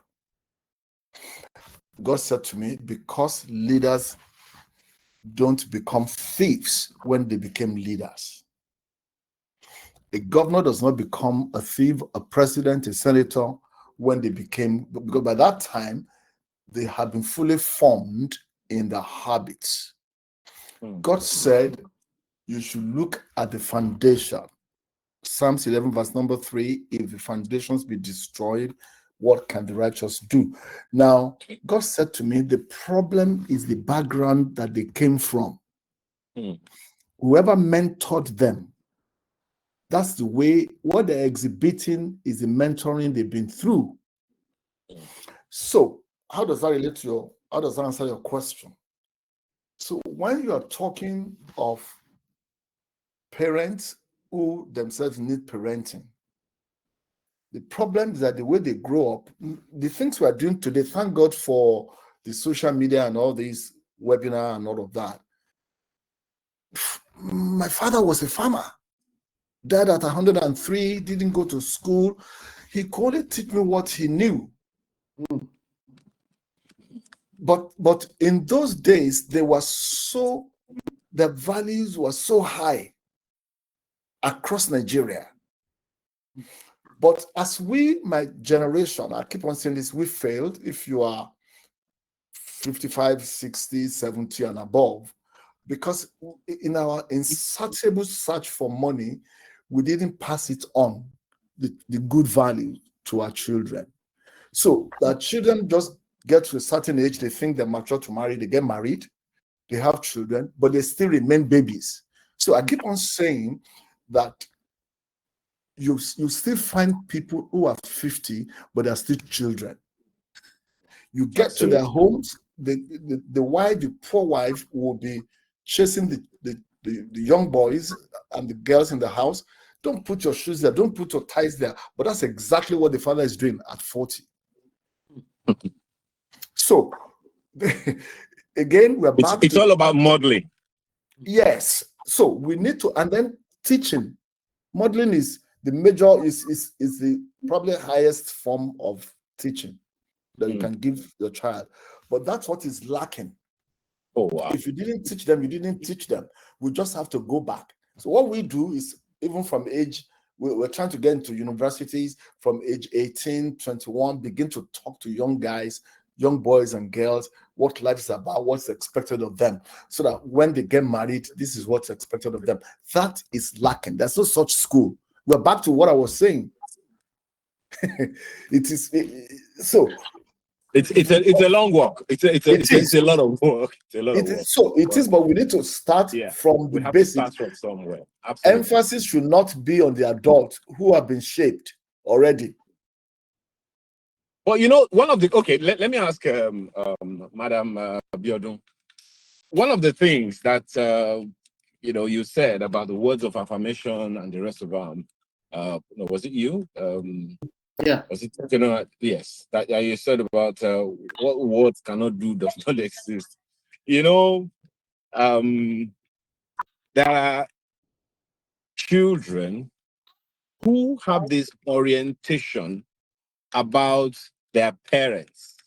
These people are old school. So whatever they will say to me is old school. How do parents, and that means automatically, to a large extent, the confidence, they have lost confidence in their children. As PFA said, those who have traversed that age, they have lost the opportunity to raise them from age 5 and all of that. But for those who might still have a chance, even though the child is 20, 30, and already almost too far gone, how can those parents, particularly those who may be in the room now, begin to, how did the Bible put it, redeem the times? So we can at least see whether or not there is one way of redeeming a glimmer of hope. What do they need to do? Or is it too late? Should we just up in arms and say it's done and gone? Okay. Can you hear me? Yes, I can hear you. Go ahead. Thank you. Okay. So there is no giving up. There is no you've lost hope. For parenting, the most important thing is connection with your child. Just like PFA has said, the connection you have with your child is not just when you're a child. It starts from when you're a child, but you can still rekindle that connection even as an adult. Even if your child is an adult, you need to connect, not just being present. How do you connect with your child? You take walks, you talk, you actually, when you're having conversations, you know, the way our parents parented us was parenting by control. Do what I say. There was no feedback. You are not talking back.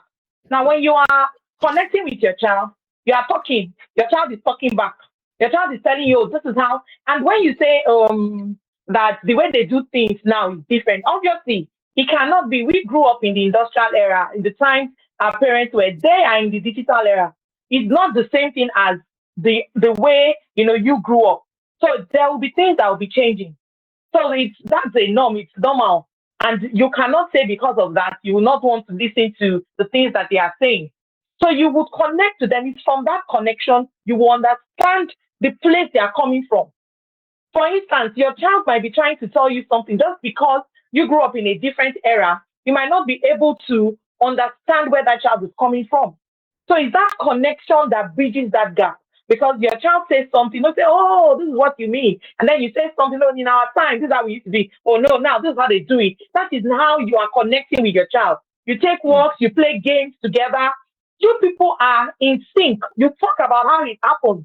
In those days, there were days where when they want to have boyfriend and girlfriend, somebody has to go and tell somebody's family. Now there's a different way they do it. We talk about things like that. And by the time you understand where your child is coming from, you are able to give them, you know, advice. And they say, oh, my dad said this. So they don't neglect you and say, oh, you're old school. Because you understand where they're coming from. And you're not talking that, you're not taking control. That's the word.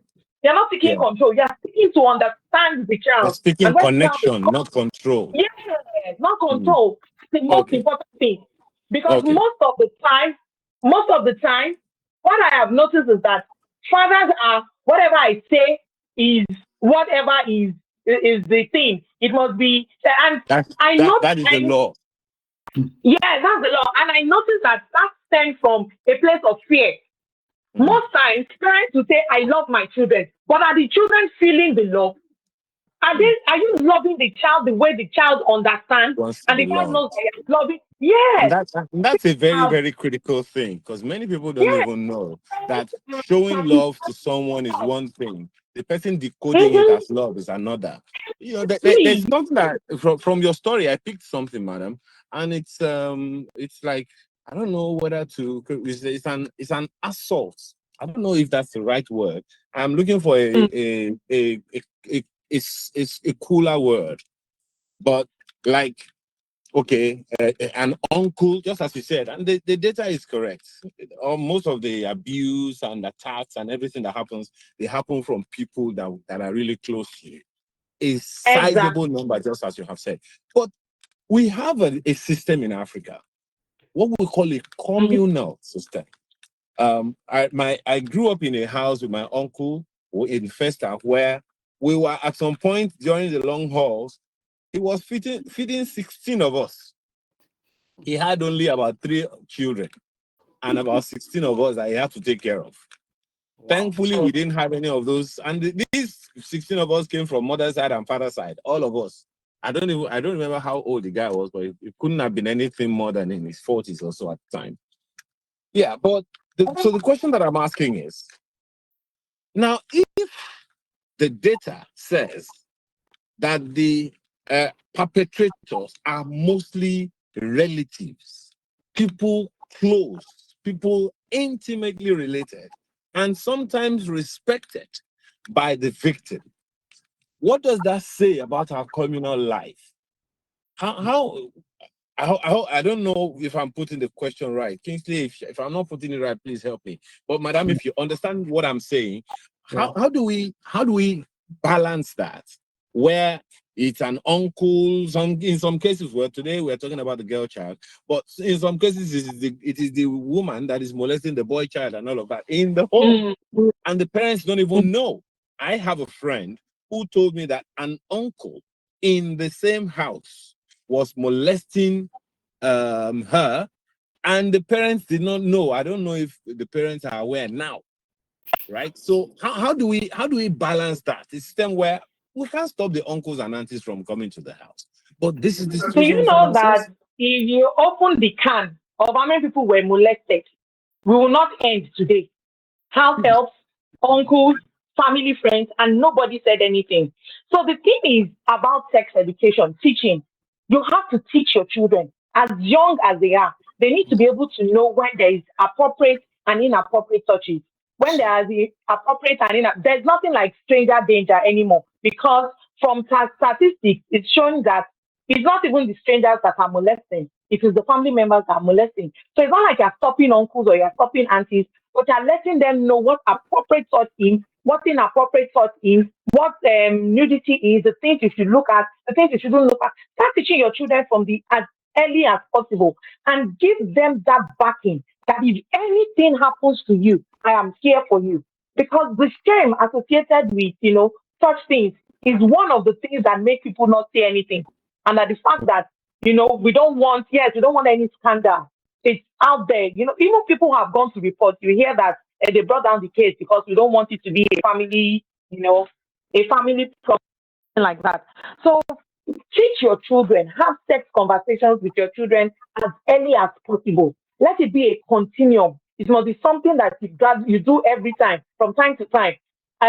Age appropriate, sex education. Like the other lady said, you should give them correct names of, private parts. No busy or butterfly or no, all those things should be stopped. You don't give, a pseudonym names for, don't need pseudonyms for private parts. Tell them the exact name and then give them appropriate sex education. Create it, say it in ways that looks like stories. Create scenarios. Use plays, use stories, use different things to create scenarios of things that you think can happen, or the things that you feel, maybe had happened to some people before and all that. Create such scenarios and use that to teach them so that they are known. Because it's not even a matter of uncles visiting or aunties visiting. You can go and visit your uncle. It might be just for one day and something can happen. You might be somewhere hung up and then say, oh, let me just keep this person with my younger brother. And then something happens. So there are so many instances of things like that. And you cannot say you want to deter all the evils that are going to happen. But when the children have the power and they understand what is right and what is wrong, the things that should be done to them and the things that should not, even nowadays, we have we have children who are sexually abused by the screen. The things they see on TV is sexually abusing them because it's getting into their brain and it's destroying what is in their brain. So we have to teach these children the things that they should watch and the things that they should not watch, the things that they should see and remove their face, and the things that they should see and still watch. So it's not even just family, it's not just taking your children away from family or things like that. The teaching has to be done, and it has to be done from home. Don't leave it to school, don't leave it to anybody. You have to do the teaching yourself. I hope I've answered that. Hello? Yes, you have. I think you have. Okay. You have. All right. All right. Thank you. Yes. Ayo, back to you. Hello, Ayo.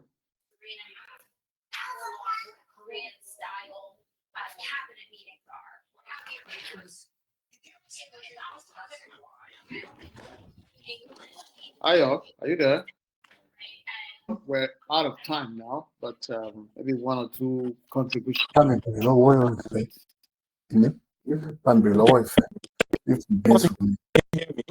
Otherwise, I can just order something to eat. Ayo, are you there?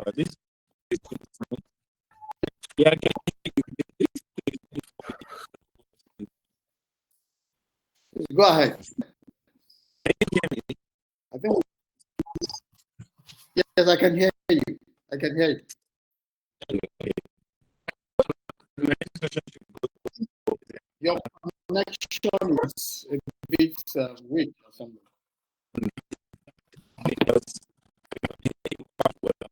I don't know what I don't know why.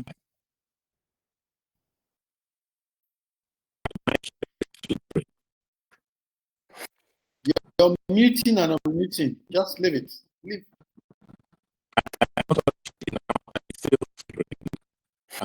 Oh.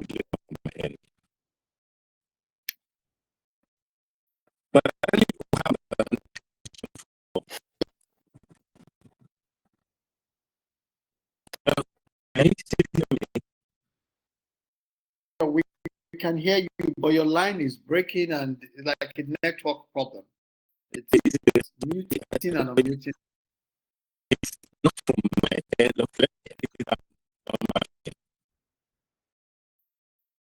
Okay, so you need to leave and come back in. I'm not even able to manage your audio. Okay, while Ayo is trying to sort out his end, maybe just a quick 1 minute, 30 seconds rather, 30 seconds wrap up from all our speakers, and then we'll call it a day. It's been a very, very, very, very powerful session. From my end, I think this is really. Are you back there? Okay. So, Mrs. Itoro Eze-Anaba, are you still there? Can you give us a final word? I'm still here, Kingsley. I just want to say thank you very much to all the speakers. Thank you very much to the senior advocates, and I really appreciate the fact that you've been, a wonderful father. And I wish so many children would have a father like you, because I mean, it's learning by example. I've learned a lot from you, and I hope others have learned as well. And I want to appreciate Tonia for sharing her experience all the time, and being a survivor's advocate, and also my sister for telling us about our own experience and lack of validation and what happened thereafter. But just to round up briefly, I want to say that we talked about, there was a question about parents who are not ready to be parents. What can they do? And what came to my mind was everybody wants to drive a car, and then you cannot drive. What do? You learn. You learn how to. So if you want to be a parent, you know that there were things missing from the way your parents, parented you. So what do? Learn, go and learn from others. There's so many platforms, there's so many books, there's so many people. You have friends whose parents are better than yours. So talk to them. There's always, my board chair will say, there's always the opportunity to learn. So don't give up. Continue to learn. If you know something was wrong with you, make sure you don't carry it over to your children. And then about the fact that it's happening in the homes. Yes, you can stop your uncles from coming to your house, because if your child is uncomfortable with that uncle, find out why that child is uncomfortable with the uncle, or your auntie, or your brother, or your sister, whoever it is. That's how you start to know what is going on in your children's lives. And then when we started Mirabel Centre 12 years ago, everybody said there was no rape in Nigeria. There was no incest. Why are you bothered about rape? It does not happen. And we still have people that believe that there's no rape. And so if you do not believe that it can happen, then you not place the barriers and ensure that your child is protected. So it's not about, oh, it's my brother or it's my sister. You have to believe that your brother or your sister can be a perpetrator. And that is where it starts from. If you don't believe it, then you're not going to put in place the barriers and the boundaries. And also know that there is a reason why it's happening. Don't give that opportunity, and let your children know that if it happens, or don't train them to know, to identify the challenges, to know when it can happen, and let them be empowered enough to speak out about it. Let us also not forget that a quiet child is a vulnerable child. And so when we see a child that talks too much, let's not say, oh, she talks too much. Encourage our children to talk, because the perpetrator is looking for that child that cannot talk, that does not talk, because knowing that child will keep his secret. But if it's a child that talks and screams and does not hide anything, a perpetrator knows not to go there. So let us believe that it can happen. Let us believe that those living with us can be perpetrators. And so let us empower our children. Let us put in place boundaries to ensure that our children are protected. And more importantly, as fathers, let us be the role model for a girl child. Let us show them what love is. Let us empower them. Let them know that they can say no. And that when they say no, as fathers and as mothers, we'll stand by them and empower them, make sure that they fulfill their potential. Thank you very much, Kingsley, for having me today. Awesome. Thank you so much, man. Thank you so much. That was powerful. Tonia, are you still there? Your final word. Hello, Tonia.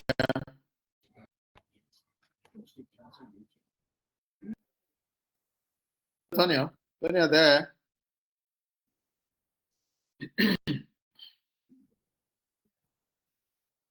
Tonia, the final word. Okay. While we're waiting, Can you hear me? can we have your final? Huh? Tonia, the last word. Can you hear? Yes. Okay. Yes, we can hear you. We can hear you. Yes, we can. Okay, thank you. Okay, my final word today will be that fathers should try as much as possible to be in the lives of their children, especially your daughters. Make them your friend. Let her know that no matter what, my father has my back. Pastor Femi, I want to say thank you to you. I knew you when I was in Redeem. I was part of the region. I was the choir, so I knew you before I got married. Thank you very much for being a wonderful, wonderful dad.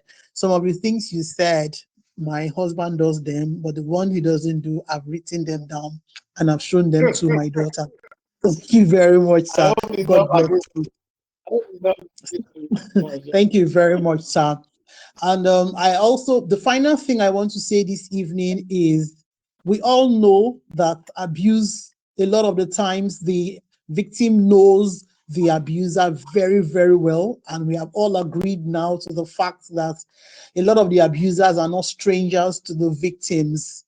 I want to talk about spiritual abuse, which is one of the most difficult abuses to believe, where the clergy in charge is abusing the vulnerable young people under him, especially when they pick vulnerable children who are from Christian homes, whose only crime is the fact that they want to serve God wholeheartedly, because we've done a lot of those cases, and when the victims come out to talk, it's very difficult. I want you to know that for any victim to be able to come out and say this thing has happened to me, it takes a lot of courage because of the kind of society we live. Let us try to believe them, and let's begin to talk to our youth in church. Let's tell them that there's no anointing in the penis of your pastor or your imam. There's no anointing there. There's no deliverance that can be conducted through sex. And let us let them know that they can talk to God and pray to God, and God will answer them. And I just pray that the menace would be reduced as time goes on, and let us not shield any perpetrator. Let them pay for bad behavior so that they can serve as a deterrent to others. Thank you. Oh, wow. Thank you so much. I think PFA, the last take. All right, thank you so much, Kingsley, for putting this together. Again, as I prefaced in my comment, many thanks to my co-facilitators for a brilliant, brilliant insight into the different subjects they spoke to us about. I truly appreciate them and their ministries. My final word would be to reiterate a fact that the major influence, positive or negative influence you can make on your child, whether they be male or female, is actually from statistics up to the age of 12. In other words, you have up to the age of 12 to impact your child's life, to be in their lives, to guide them and direct them. After that, once they get to the teen years, it becomes very, very difficult. It is easier to model a child than to try and rehabilitate an adult. It's like fresh fish. When a piece of fish is still fresh, you can bend it from tail to the head without breaking it. But once it becomes dry, you can no longer bend it. You have to break it. So our focus should now be on fathers of, more focus on fathers who still have growing children. We are not abandoning those whose children have outgrown the age of 12, but it will be very, very good and more effective if you can catch them young, parents with children of 1, 2, 3, while they can still impact their lives. Because after that, it becomes very difficult. That focus, we should focus on that, while of course we try to do repair work on those whose children have probably gone beyond 15, 16, 17. And we pray that God will help us to curb this menace and to help parents, especially the dad, to be more alive to their responsibilities on their girl child. Thank you very much. Thank you so much, PFA. Chris, you have a question or contribution. You can talk now. You are muted. Chris Isaac. Chris.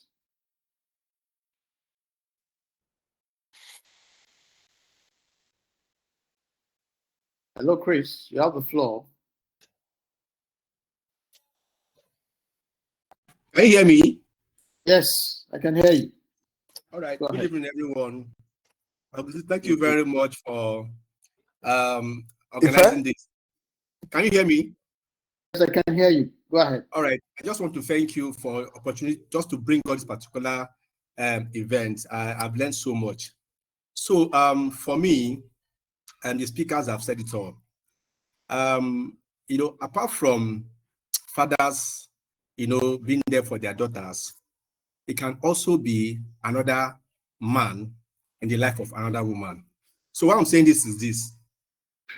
I grew up where my father was abusing my mother all through, from the day when I was born until he told us to leave the house. And I told myself that I was going to fight for women. And that's what I do. And when this showed up was when my younger sister got married and the husband was trying to abuse her, beating her, but I had to go there and I fought for her. Well, that was how the marriage ended, because I knew the guy would not want to continue the marriage again. So but I had to deliver my sister from that man. And that was what gave her a voice. When she saw that I stood there for her, that also boosted her morale. So that one is one. And because I'm a HR practitioner, so I worked in multinationals, a lot of women whose husbands would die, and the in-laws will want to come to deprive the woman of what belongs to her. And because of my position, I will always fight for them. I've done several ones, and I realized that each time I supported them, that will encourage them to be able to fight back. But situations where, women, wives, daughters, their parents are not, particularly their fathers are not behind them, they suffer so much losses, which is why you see most women that die in Igbo land, that die in marriages, that their husband beat to death. If you notice very well, they are most likely from the Southeast. Because in Southeast, once you are married, they will tell you that you don't have any place in your father's house. So a woman is suffering her husband's house, and she can't do anything because she cannot go back to her father's house. If she goes back, her father will send her back to her husband's place. And in the process, she will die. I have seen a lot of women who are from the Southeast who die in their husbands beat to death. If you compare to Southwest, it's different. So the truth is this: a lot of it's just not, it's beyond, because of course a child whose father was not there for her, she has passed that level. Now she's in a marriage where she's been abused. Unfortunately, every man around her is telling her that you need to be a good wife. Meanwhile, she has tried to be a good wife, but because again no man is supporting her, she's just there at the mercy of the man. So the truth is this: we as men, as we are here, we should go beyond even our daughters. Look at other women who are going through the same thing, even in marriages. By speaking, let me give one last example before I go play one example. A particular lady whose husband, my friend, the husband called a family meeting, called his own parents, called the girl's father because mother is late, and said in that meeting that he was not marrying the woman again, that the woman was a prostitute. In her father's presence and his own parents' presence. And the woman, the man asked the man either he will leave or the woman will leave. The man left the house. The father could not tell the girl anything. So I met her crying. She told me, I said, you know what? This fight, I will fight it for you. I kept on encouraging her. You know what? Don't worry yourself. Don't let this affect you. I said, you know what? If you do this and this, the man will come back on his own to beg you. I said, yes. So I kept on encouraging her almost every day. Guess what? 2 weeks after, the man came begging her. I said, don't agree. Tell the man that you have to go and call his family members to come and do another wedding again. So at the end of the day, let me tell you what happened. It took the man had to beg for almost 1 year. At a point, I had to go and even beg for the man. So the point is that if a female who did not enjoy the father's love or the father's presence, we as men, we still have the opportunity to encourage them, to let them know that, look, there's somebody there for, because when a man is supporting a woman, it's different than when a woman is supporting her. So she gets more emboldened and more empowered, to overcome those negative emotions around them. So my final solution is just that we as men, let us go beyond our daughters and also help other females too who need our support. Thank you very much. Agreed. Thank you so much, Chris. There's a contribution here. Just an insight that in the East now, there are laws that protect women with regards to property rights. I think one of our participants mentioned that, so let's just take note. But what Chris is actually saying is the whole attitude of you have married, go to your husband's house, you cannot come here anymore, even if the woman is being abused. She had to endure that abuse because her parents here. All right, thank you so much. I think that is it for now. Yes. Actually. All right. Okay, please can you mute, Chris? Mute. I'm gonna mute you now. All right, everyone. Thank you so much. Is there any other take that we need to? Okay, somebody asked a question. I don't know if I can take that question, but like I said, we've really overstayed. And thank you, everyone. Said, what's the role of religious institutions on a girl-child parenting? Because a society that places more importance culturally on male children needs reorientation on parenting of sons and daughters. What is Christian and Islamic? Anyway, I think that's that's the long and short of the conversation today. We need to start to rethink. And someone is asking, how do single mothers handle situations where the father is unavailable? Wow. Well, Chris just added something to that. He said, every man who has done it right, any man doing everything we're advocating for now, should please look at that child who needs a father figure. I think that's just it. So the more we have this engagement, the more we can broaden our reach and our influence. Finally, I need to say thank you to everybody. Thank you, Ayo. Thank you, PFA, Pastor Femi Atoyebi. That was powerful. Thank you, Tonia. Thank you, Abiodun. Thank you, Mrs. Eze-Anaba, and everybody who has contributed. This has been wonderful. Finally, the genes has been broken. Like I said, this has been in my mind. It's been going on in my mind for years now, and we finally done it. Our next meeting, the date I will announce, but what are we going to be looking at? Let me share with you briefly. We'll be looking at the man, his daughter, and her gynecologist. We'll be looking at issues surrounding menstrual cramps, endometriosis, PCOS. PCOS is polycystic ovary syndrome, cervical cancer, missed period, everything that affects your daughter's health. Now, if you have not been involved in this girl's life, imagine the things she's going to be dealing with. Who will be there for her?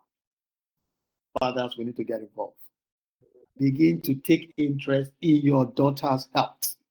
That will be our focus for the next conversation as far as the Daddy's Girls project is concerned. Thank you for your time, everybody. I hope it has been worth your time. Somebody said, please don't use Zoho again. I agree. We would never use Zoho anymore. Thank you, everyone. See you tomorrow. For those who will be going to church, see you. Those who will be doing online service, I hope you enjoy. And those who would be worshiping in the mosque, please, I hope you have a great time. Thank you so much, everybody. If you need to reach me, for those that have sent SMS through or emails, you know how to do so. Please share your takes, share your feedbacks. What can we do better next time? Who would you want us to bring? And all of that. And of course, you want to partner with the Daddy's Girl Project, please, we are available. Thank you. God bless. There's somebody who is silently looking at us. Her name is Aderonke. You know yourself. God bless you for all that you've done for us. All right. Thank you. We'll bring this to a close. God bless everyone. Bye-bye.